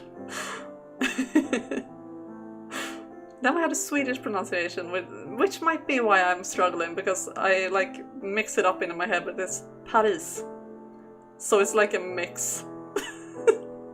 It's, yeah, words.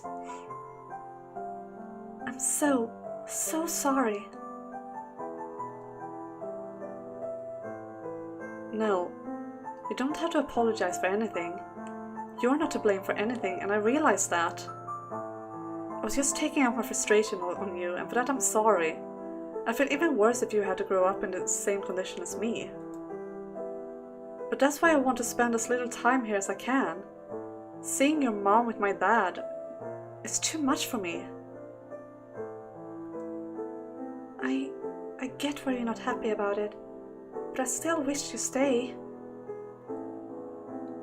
You're more dear to me than anyone in the world, Mel.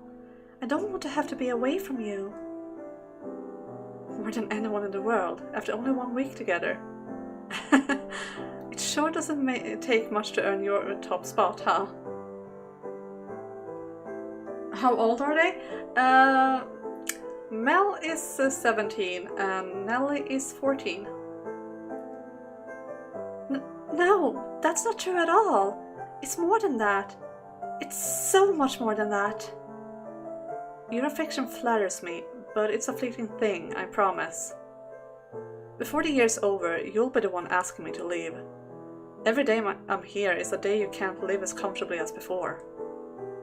I will not! You're more important to me than a fancy lifestyle, my dearest Mel. I don't need nice clothes or sweets or anything else. Oh god, she did say it, dearest. It's coming back. The only thing I need in my world is you, dearest Mel. Huh? Dearest Mel? You never called me that before. It sounds like something you'd hear in a historical novel. I'm not sure where it came from either. I just said it without thinking. Please don't think I'm crazy. I'm not crazy, but maybe a little weird. Oh, sorry, I didn't mean to laugh at you. As hammy as the name sounds, it's also kind of... I don't know. There's something strangely familiar about it. Which I guess makes me weird too. But thanks to all this weirdness, I managed to cool down. And while I'm being honest with you, Nelly, I kinda wish you had turned out to be unpleasant. Huh? Unpleasant? Why? Because then I could push you away until I left, and not have to feel guilty about it. See, like I said, I'm anything but a good guy. Now, this discussion's over. I'm sorry for all the grief I caused you. We should get some sleep. My dad and your mom will be back tomorrow, and they'll want us to greet them with a smile. I'll play along with their family facade for the next year and do my best to not make any waves, so don't worry. Good night, Nelly. Go on back to your room. Good night, Mel.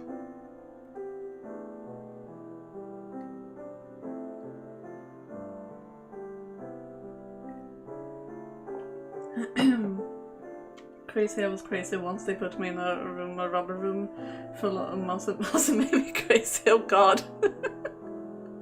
Yeah, it's complicated. Like the dearest Mel thing is like a thing from their past lives. So it's like a memory, I guess, that I have forgotten, because this is a new life entirely. So it was all just me getting myself excited over nothing. If I had stopped to think about it, maybe I would have realized we were really well off for a single mom and daughter. Mel works part-time, and the only reason he had that Paris vacation was by chance. And he's way better at housework than me too. And while I'm being honest with you, Nelly, I kinda wish you had turned out to be unpleasant. Because then I could push you away until I left and not have to feel guilty about it. See, like I said, I'm anything but a good guy. Mel wishes he could hate me, doesn't he? If he could, it would make the next year so much easier for him. But I love him too much to act in a way that would make him not like me.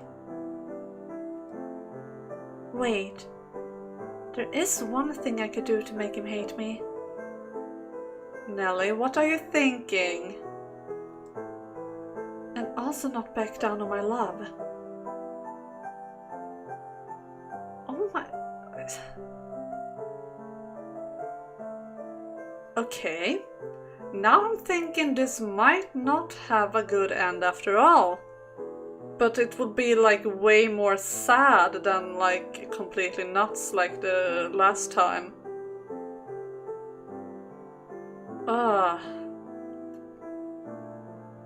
Nelly, don't. Don't. Be his sister. Make this time good for him instead.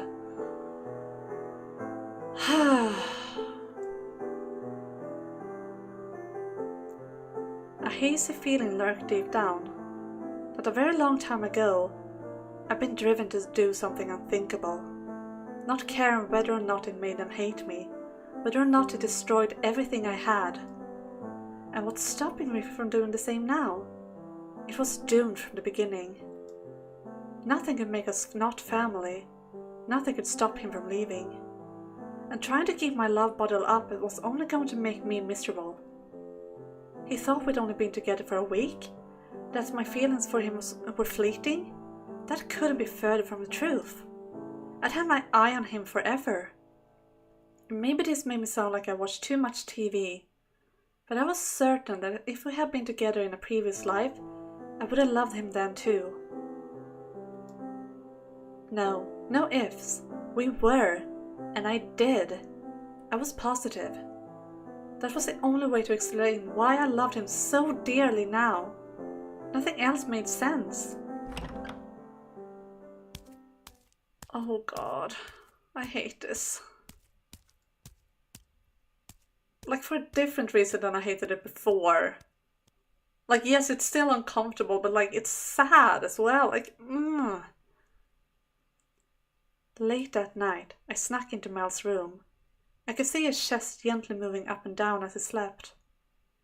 Which reminded me, earlier in the week he had been boasting about how deep a sleeper he was. I was kind of jealous. I had trouble sleeping any time I had something on my mind. So tonight was a lost cause, no matter how it went. Oh, it even looks the same.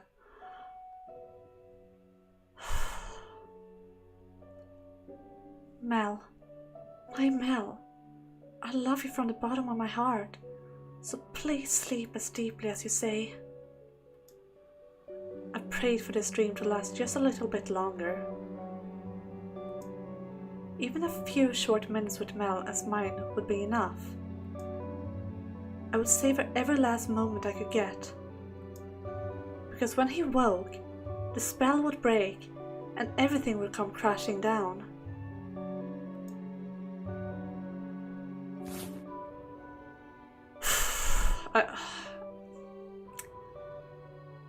This is sad. I didn't expect this to be so sad. I expected it to go like crazy, because we've seen crazy before, but this is just sad. If she didn't come to this conclusion, I'm sure, like, if the year just passed, they would be siblings and they could have a good relationship. No, they would probably not live together, but they could be like friends and like keep contact. But now she's just gonna ruin everything.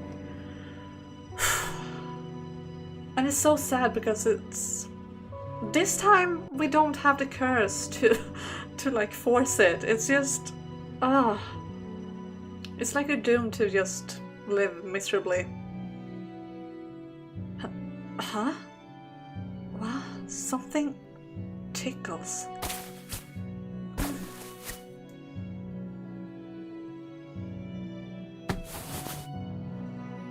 Nelly, what do you think you're doing? Did you just... I did. I kissed you, Mel. Look how sad she looks too. Like it's the almost exact same image as before, but it's so tragic. I didn't see any way for this to end happy, really. Yeah, I mean, with the way things were going, like, yeah, I had a feeling, but at the same time I kind of wanted it to, because I felt like they deserved it, and I feel like if she didn't come to this conclusion and didn't do this, I feel like they could have made it work as siblings, but yeah. Maybe you realize it already, but I love you, Mel.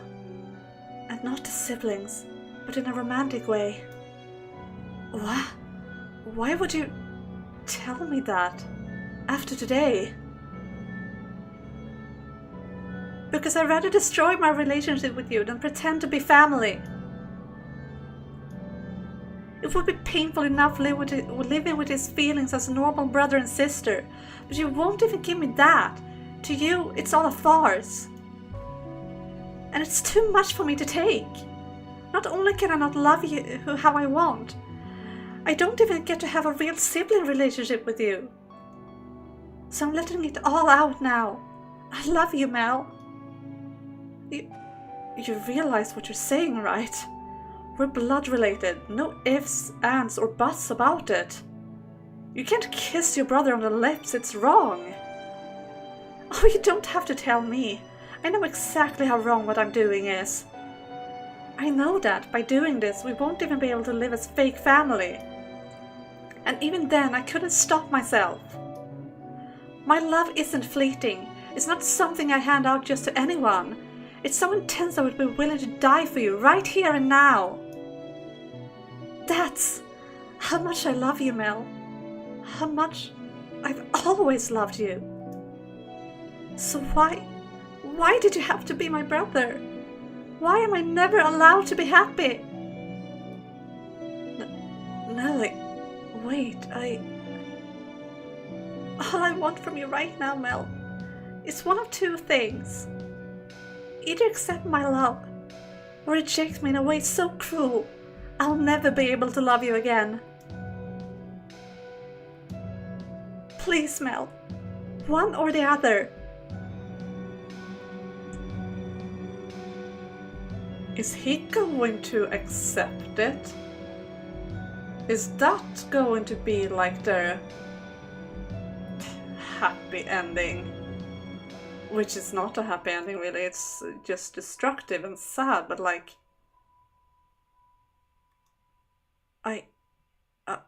I'm sorry. I can't do either.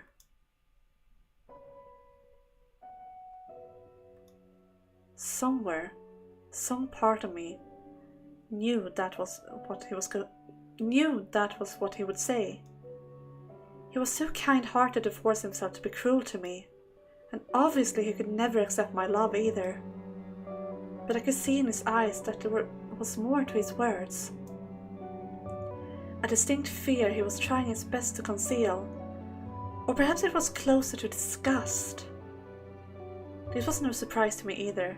He only saw me as his sister, So of course my love would gross him out. Even if he didn't have any attachment to his family itself, I would never be a potential love interest for him. Also, I must say, I love the music. This is like... It's both like tragic and haunting at the same time. Just needed to put that out. Like, I'm loving this scene right now. Even though it's... Yeah, it is what it is, but yeah, still so good. Any normal person would be turned off immediately by an advance from a family member. I knew how he would react before I stepped through the door. That was a go. I was here to destroy everything. That would be better than keeping him so close but forever out of reach. I knew what the consequences would be. But knowing and experiencing are two very different things. Seeing his eyes go wide in surprise and his lips contort with disgust was like 1,000 knives to my heart. It hurt. My heart was in agony. Blood seeped from countless gaping wounds. My whole heart spilled forth, and I could do nothing to hold it back. Tears spilled forth, and I could do nothing to hold them back.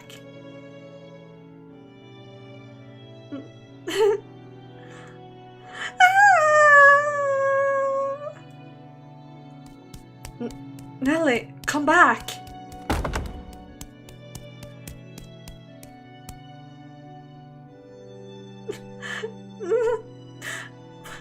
What are you crying for, stupid? You knew this was how it would go. This is what you were trying to do. This is what you wanted. So why? Why does it hurt so much?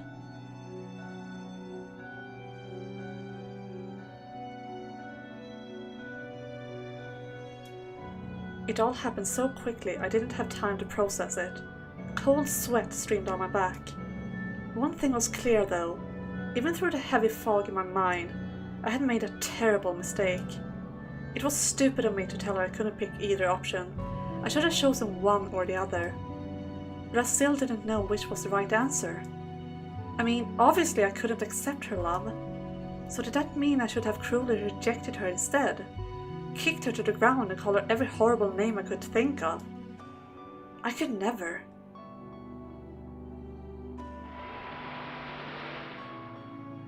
You called her disgusting. You pushed her away. You were a terrible brother and person. Could I really never bring myself to do that? I mean, I was hardly a saint. If she had gone just a bit further, I probably would have lashed back in a really ugly way. The biggest reason I hadn't was because I didn't want to make myself into the bad guy. Once again, I'm only thinking of myself. Damn it, I have to go after Nelly.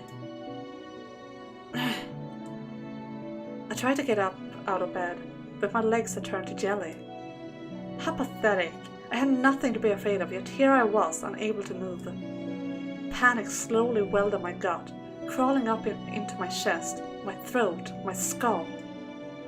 What would I even say if I caught up to her? What did I want to tell her? The coward inside me whispered, just let her be. I was only going to be living here for a year anyway. This way I could leave with no attachments, no regrets. This way she could give up on me for good, keep her distance. It would be best for both of us. It would be easiest for both of us. Mel, don't. You've been a coward in all of your lives. This time you need to step up for your sister. That was what had motivated her as well, wasn't it? Yes, staying put would be easier in the long run. It would mean no more uncomfortable conflicts. And the door. It was so far away. There was no one who could go and bring her back. Not anymore. I didn't even know what I was supposed to say if I did. So why bother? Just... Don't look away! Someone's voice rang out. No, not someone's. I knew that voice very well, because it was my own. The shout rang strong in my mind, cutting through the thick fog that was my hesitation. The boy who had made a vow shouted with all his might, shoving aside the coward who chose to close his eyes. Don't turn your back, Mel. Stop running from your problems. However mundane your life may be, you will at some point come up against a life-changing decision. And it may seem like an insurmountable wall to you, but no matter how difficult it is to make a choice, turning your back on it is the one choice you must never make. And you swore you never would, that you would be stronger, to the man who offered you redemption. Yes! Remember Michelle. Good.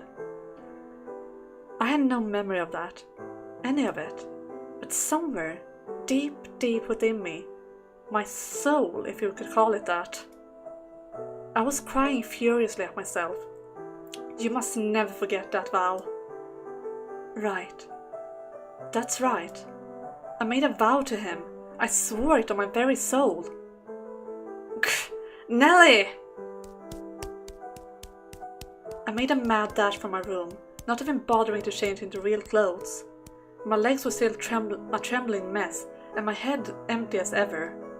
I had no plan, nothing prepared to say to her. But there was no time to think about that. All I could do was go after her. I had made the wrong decision once, but there was still time to turn back onto the right course. And if I waited any longer, I would miss that chance too.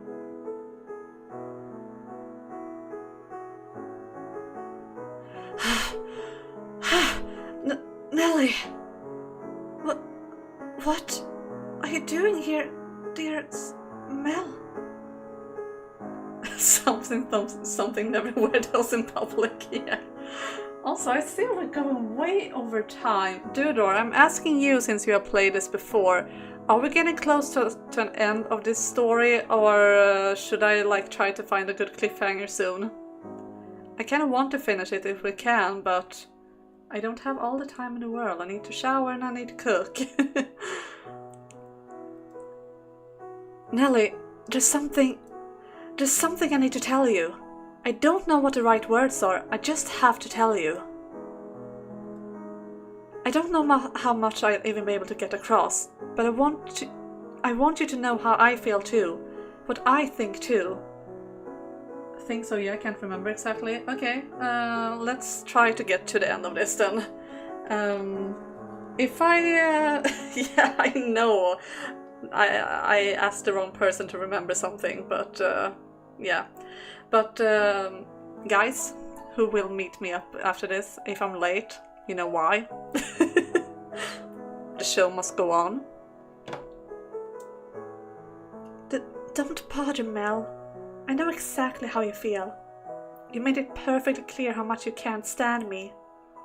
You didn't even have to put it into words. No, that's not it at all. Please, at least hear me out before deciding how I feel, Nelly. You laid everything bare for me, so I feel like I have to do the same in return.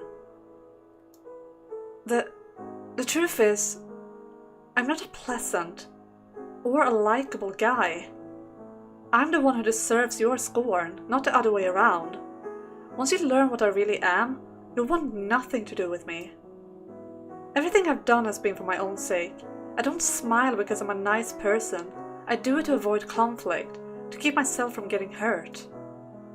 Don't say that about yourself. You've always been super nice to me. You're wonderful, like a real-life prince.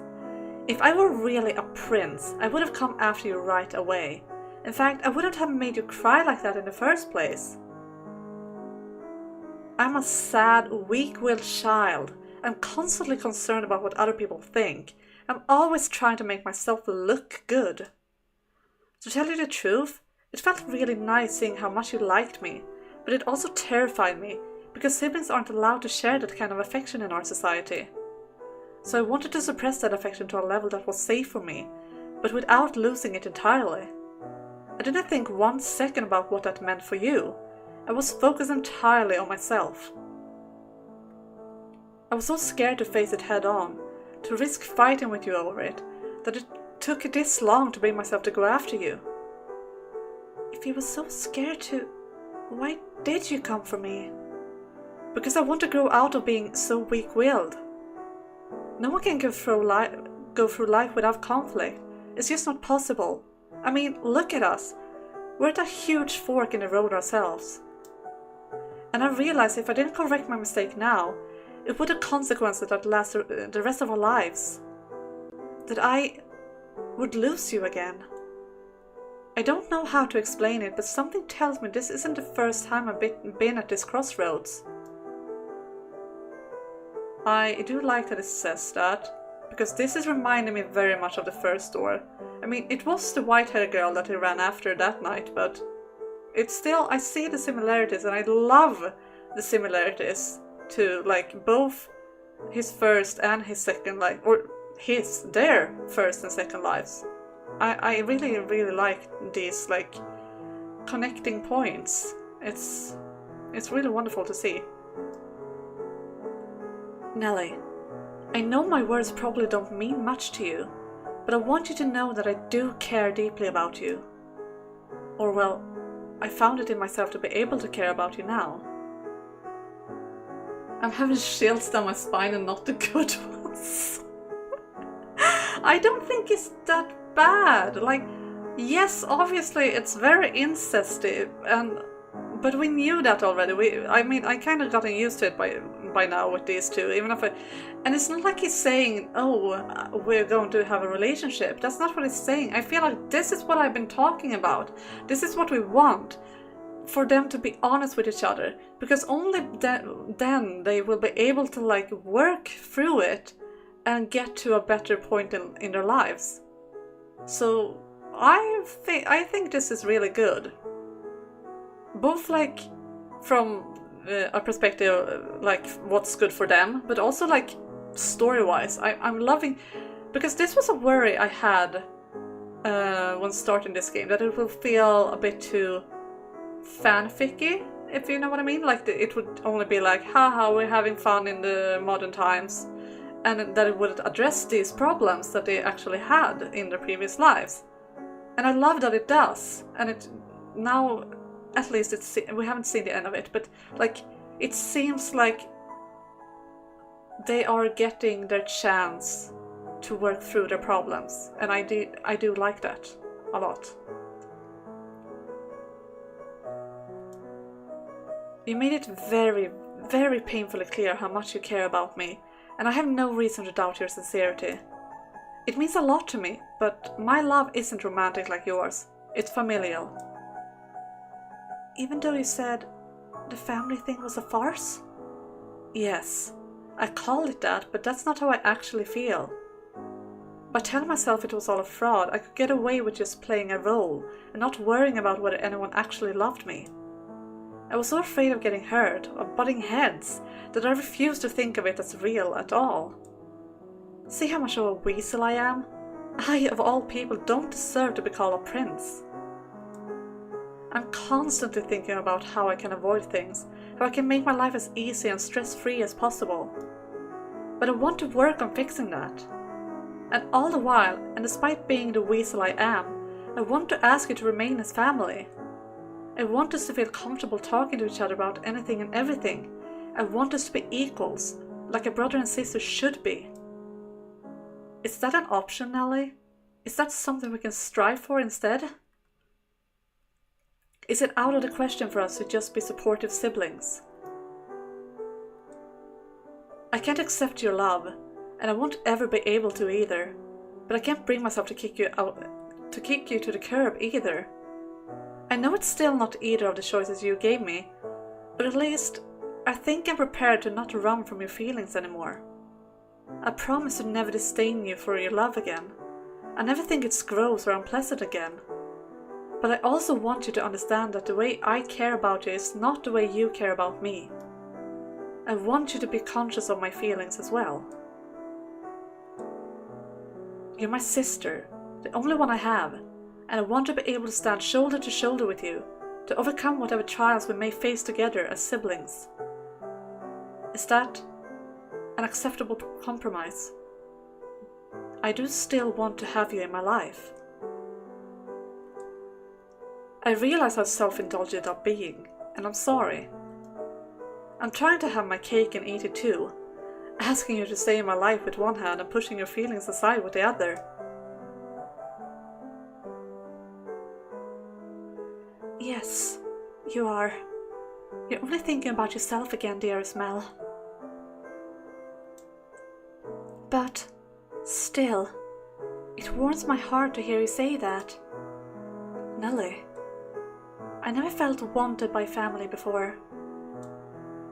And even if my love is doomed to wither away, being able to be with you with my feelings out in the open is like a huge weight off my shoulders. How funny is that? It's actually a big relief. I'm no less sad about it, of course.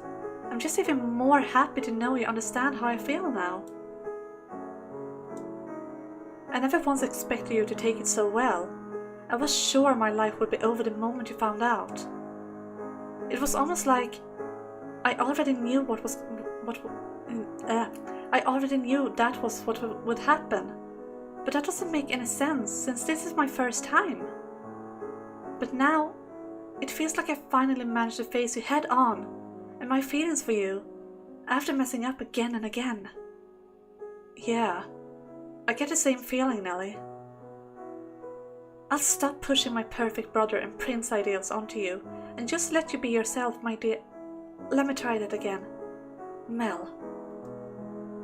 I'll stop pretending you're flawless and be there for you, to support you as your sister. And I, as inattentive and self-centered as I can be, will do the same for you as your brother.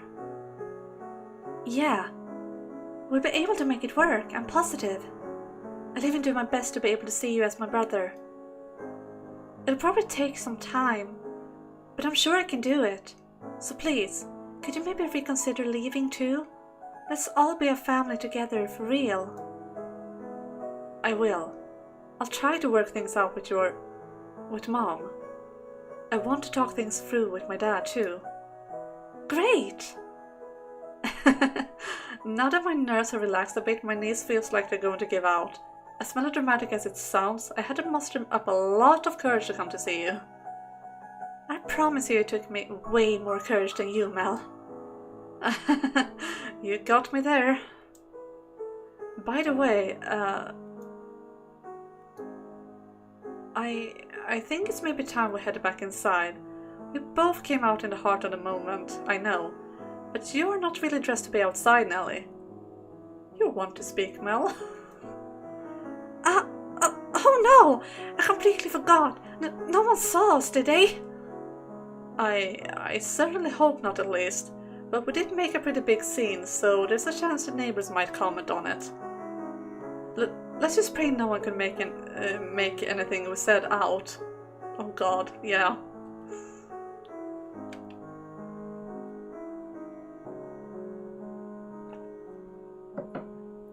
Fortunately, no one had overheard our conversation, but rumors of the scene we had made that night spread through the neighborhood almost immediately. People took the intensity of our clash as a sign of how close we were, which was far preferable to them knowing what we were fighting about. And certainly a worthwhile price to pay for not losing Nelly forever. A little humiliation would at least fade with time.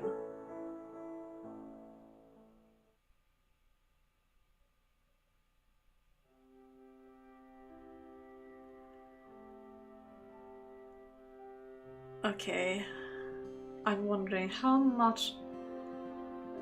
Dude, I hate that you can't remember, because I want to finish this, but at the same time I'm looking at the time and I really don't have more time to be here.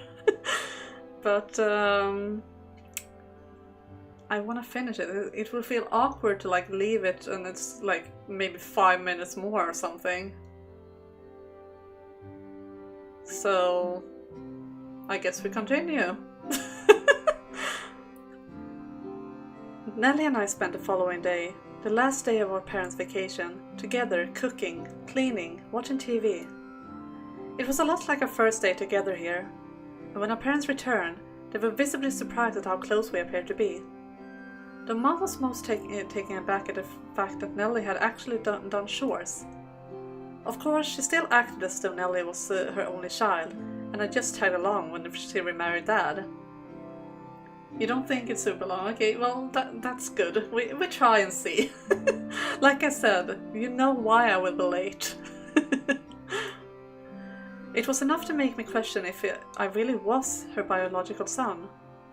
As much as yesterday's conversation had helped me to have a more positive outlook, obviously it wasn't going to magically fix all our family's problems. It was slightly discouraging being treated as a second-class citizen, but knowing I at least had Nellie on my side, I was able to feel like I actually belonged somewhere for once. So I wanted to return the favour by being genuine with her and moving past the empty kindness I had shown before. My goal was to stop running from every little bump in the road, which I hope would stop my problems from piling up into something insurmountable. We could work through things together now, the two of us, so we wouldn't make mistakes we'd regret ever again. So I wouldn't have to lose her again.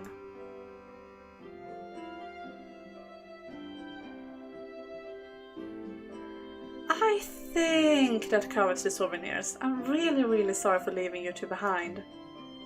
Don't fret it, we kept ourselves plenty entertained back here. Oh? Well, still, let's make the next vacation a family vacation. Let us know if you have anywhere you want to go, okay? We'll do whatever we can to make it happen. Let me think about it. Oh, I know. I want to go to Paris again, with Nellie. And thus began a new chapter in our lives. I haven't had any more strange dreams, and I was never able to remember who I had made that vow to, although my gut tells me that not remembering is for the best. The nagging feeling in the back of my mind cleared up entirely. Nellie had apparently been experiencing the same inexplicable sensation, and like magic, her vanished too as soon as she faced up to her problems with me. Maybe there is something more between us after all. Something in the distant past. Something significant enough that it etched itself into our souls, if souls even exist. Though it's not like we have any way of knowing, and honestly, looking forward is much more important than looking back. We've taken the first step towards becoming close siblings, but we still have plenty to work to keep it that way. After all, this new chapter in our lives is still just that, a chapter, and the next one could just as easily turn down a dark path if we aren't careful. And at least on that note, I feel like I'm speaking from experience, though of what I'll never know. Another day, another wide smile on her face. She's strong-willed, a little spoiled, has an insatiable appetite for attention, and seems just a little more grown up than before. She's my one and only sister, Nellie. And we're standing now shoulder to shoulder, brother and sister, facing toward the future. Okay, that seems like an ending. And also that was really sweet. Okay, yes, we are moving on to a new chapter. Shane's. Early June.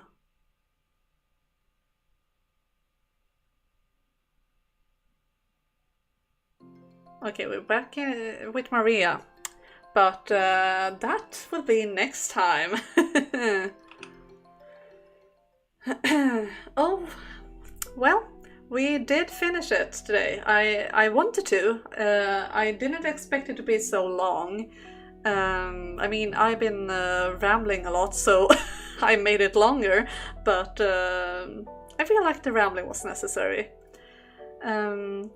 But yeah, I really liked that story. Like, it was such a good mix between like new stuff and old familiar stuff, and like the mix was really interesting. I was on the edge of my seat like the whole time. I was never sure where it would go. I mean, I was hoping for this kind of ending where they would be able to work it out, and actually the ending was better than I expected it to be. Like, I was hoping it would be them like working things out, but for her to actually do the thing and like kiss him again, and like them actually going there. But it's like, I just loved how it like mirrored the first story in that way. Like, it was like almost like the exact same scene, but in their modern lives, and then she ran out instead of the white-haired girl, and we know how it ended. Like, he lost both the white-haired girl and Nellie in the first door, whereas here he didn't like give in to his cowardness, and they were able to talk it out. I mean, sure, they will probably have problems because it's not that easy, but they are trying to work on it, and I feel like now that it's out in the open and they are like both honest with who they are and what they feel, I feel like it's laid a foundation for a healthy sibling relationship for them, and I really like that. So yeah, that was really, really good. It was way better than I expected. Loved it, loved it, loved it. I am super excited for the next part of the story. I'm hoping we get to see like this type of thing for all of them. I really, really, really like that, and I hope that. Time for the quickest dinner ever. Yeah, yeah, definitely, and the quickest shower ever as well. And I appreciate that you are here for the rambling. I mean, I like when streamers ramble too, but I feel like I rambled so much and like in between every sentence, so that's because I'm so excited about the story, you know? So yeah, that's probably my favorite part of this whole game, honestly, not to say the rest is bad. Yeah, okay. Yeah, that would be interesting to see. I hope to see more like how they are working through their problems, because they all have problems, so yeah. And she was sadly doing it. Yes, that too. I love that. How different, how much the same it was, but at the same time so different. Like in the first door, the music was so haunting and dark and terrifying, and it was like something out of like a horror movie or something. And here it was like it was still very dark, but it was like both tragic and like haunting at the same time. And it was like this sort of lingering fear that they would repeat it was like the music was containing the fear of them repeating the past again, but then they didn't. And I just love this, guys. This was amazing. This was a perfect conclusion. My fears for this game is out of the window.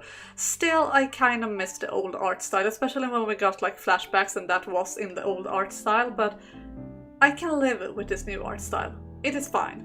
I enjoy it. It's not bad. I enjoy it. So, yeah. Mel, I thought girls have long showers. Usually, yes, so this will be a problem. I will probably be late, just saying. Rambling is what makes this experience yours. True, very true, very true. Tragic rather than insidious. Yes, exactly. So I very much enjoy this. Anyway, time is moving on and I really need to go. Thank you everyone for being here with me and enjoying this with me. It's been wonderful. Next stream will be on Thursday. I will play Crisis Core. 16:15 GMT plus 2 as always. And then I also stream Crisis Core on Sunday, 13 GMT plus 2. Yeah, I think that's all I need to mention. I need to go. Have a lovely evening, everyone, and I will see you guys next time. Bye!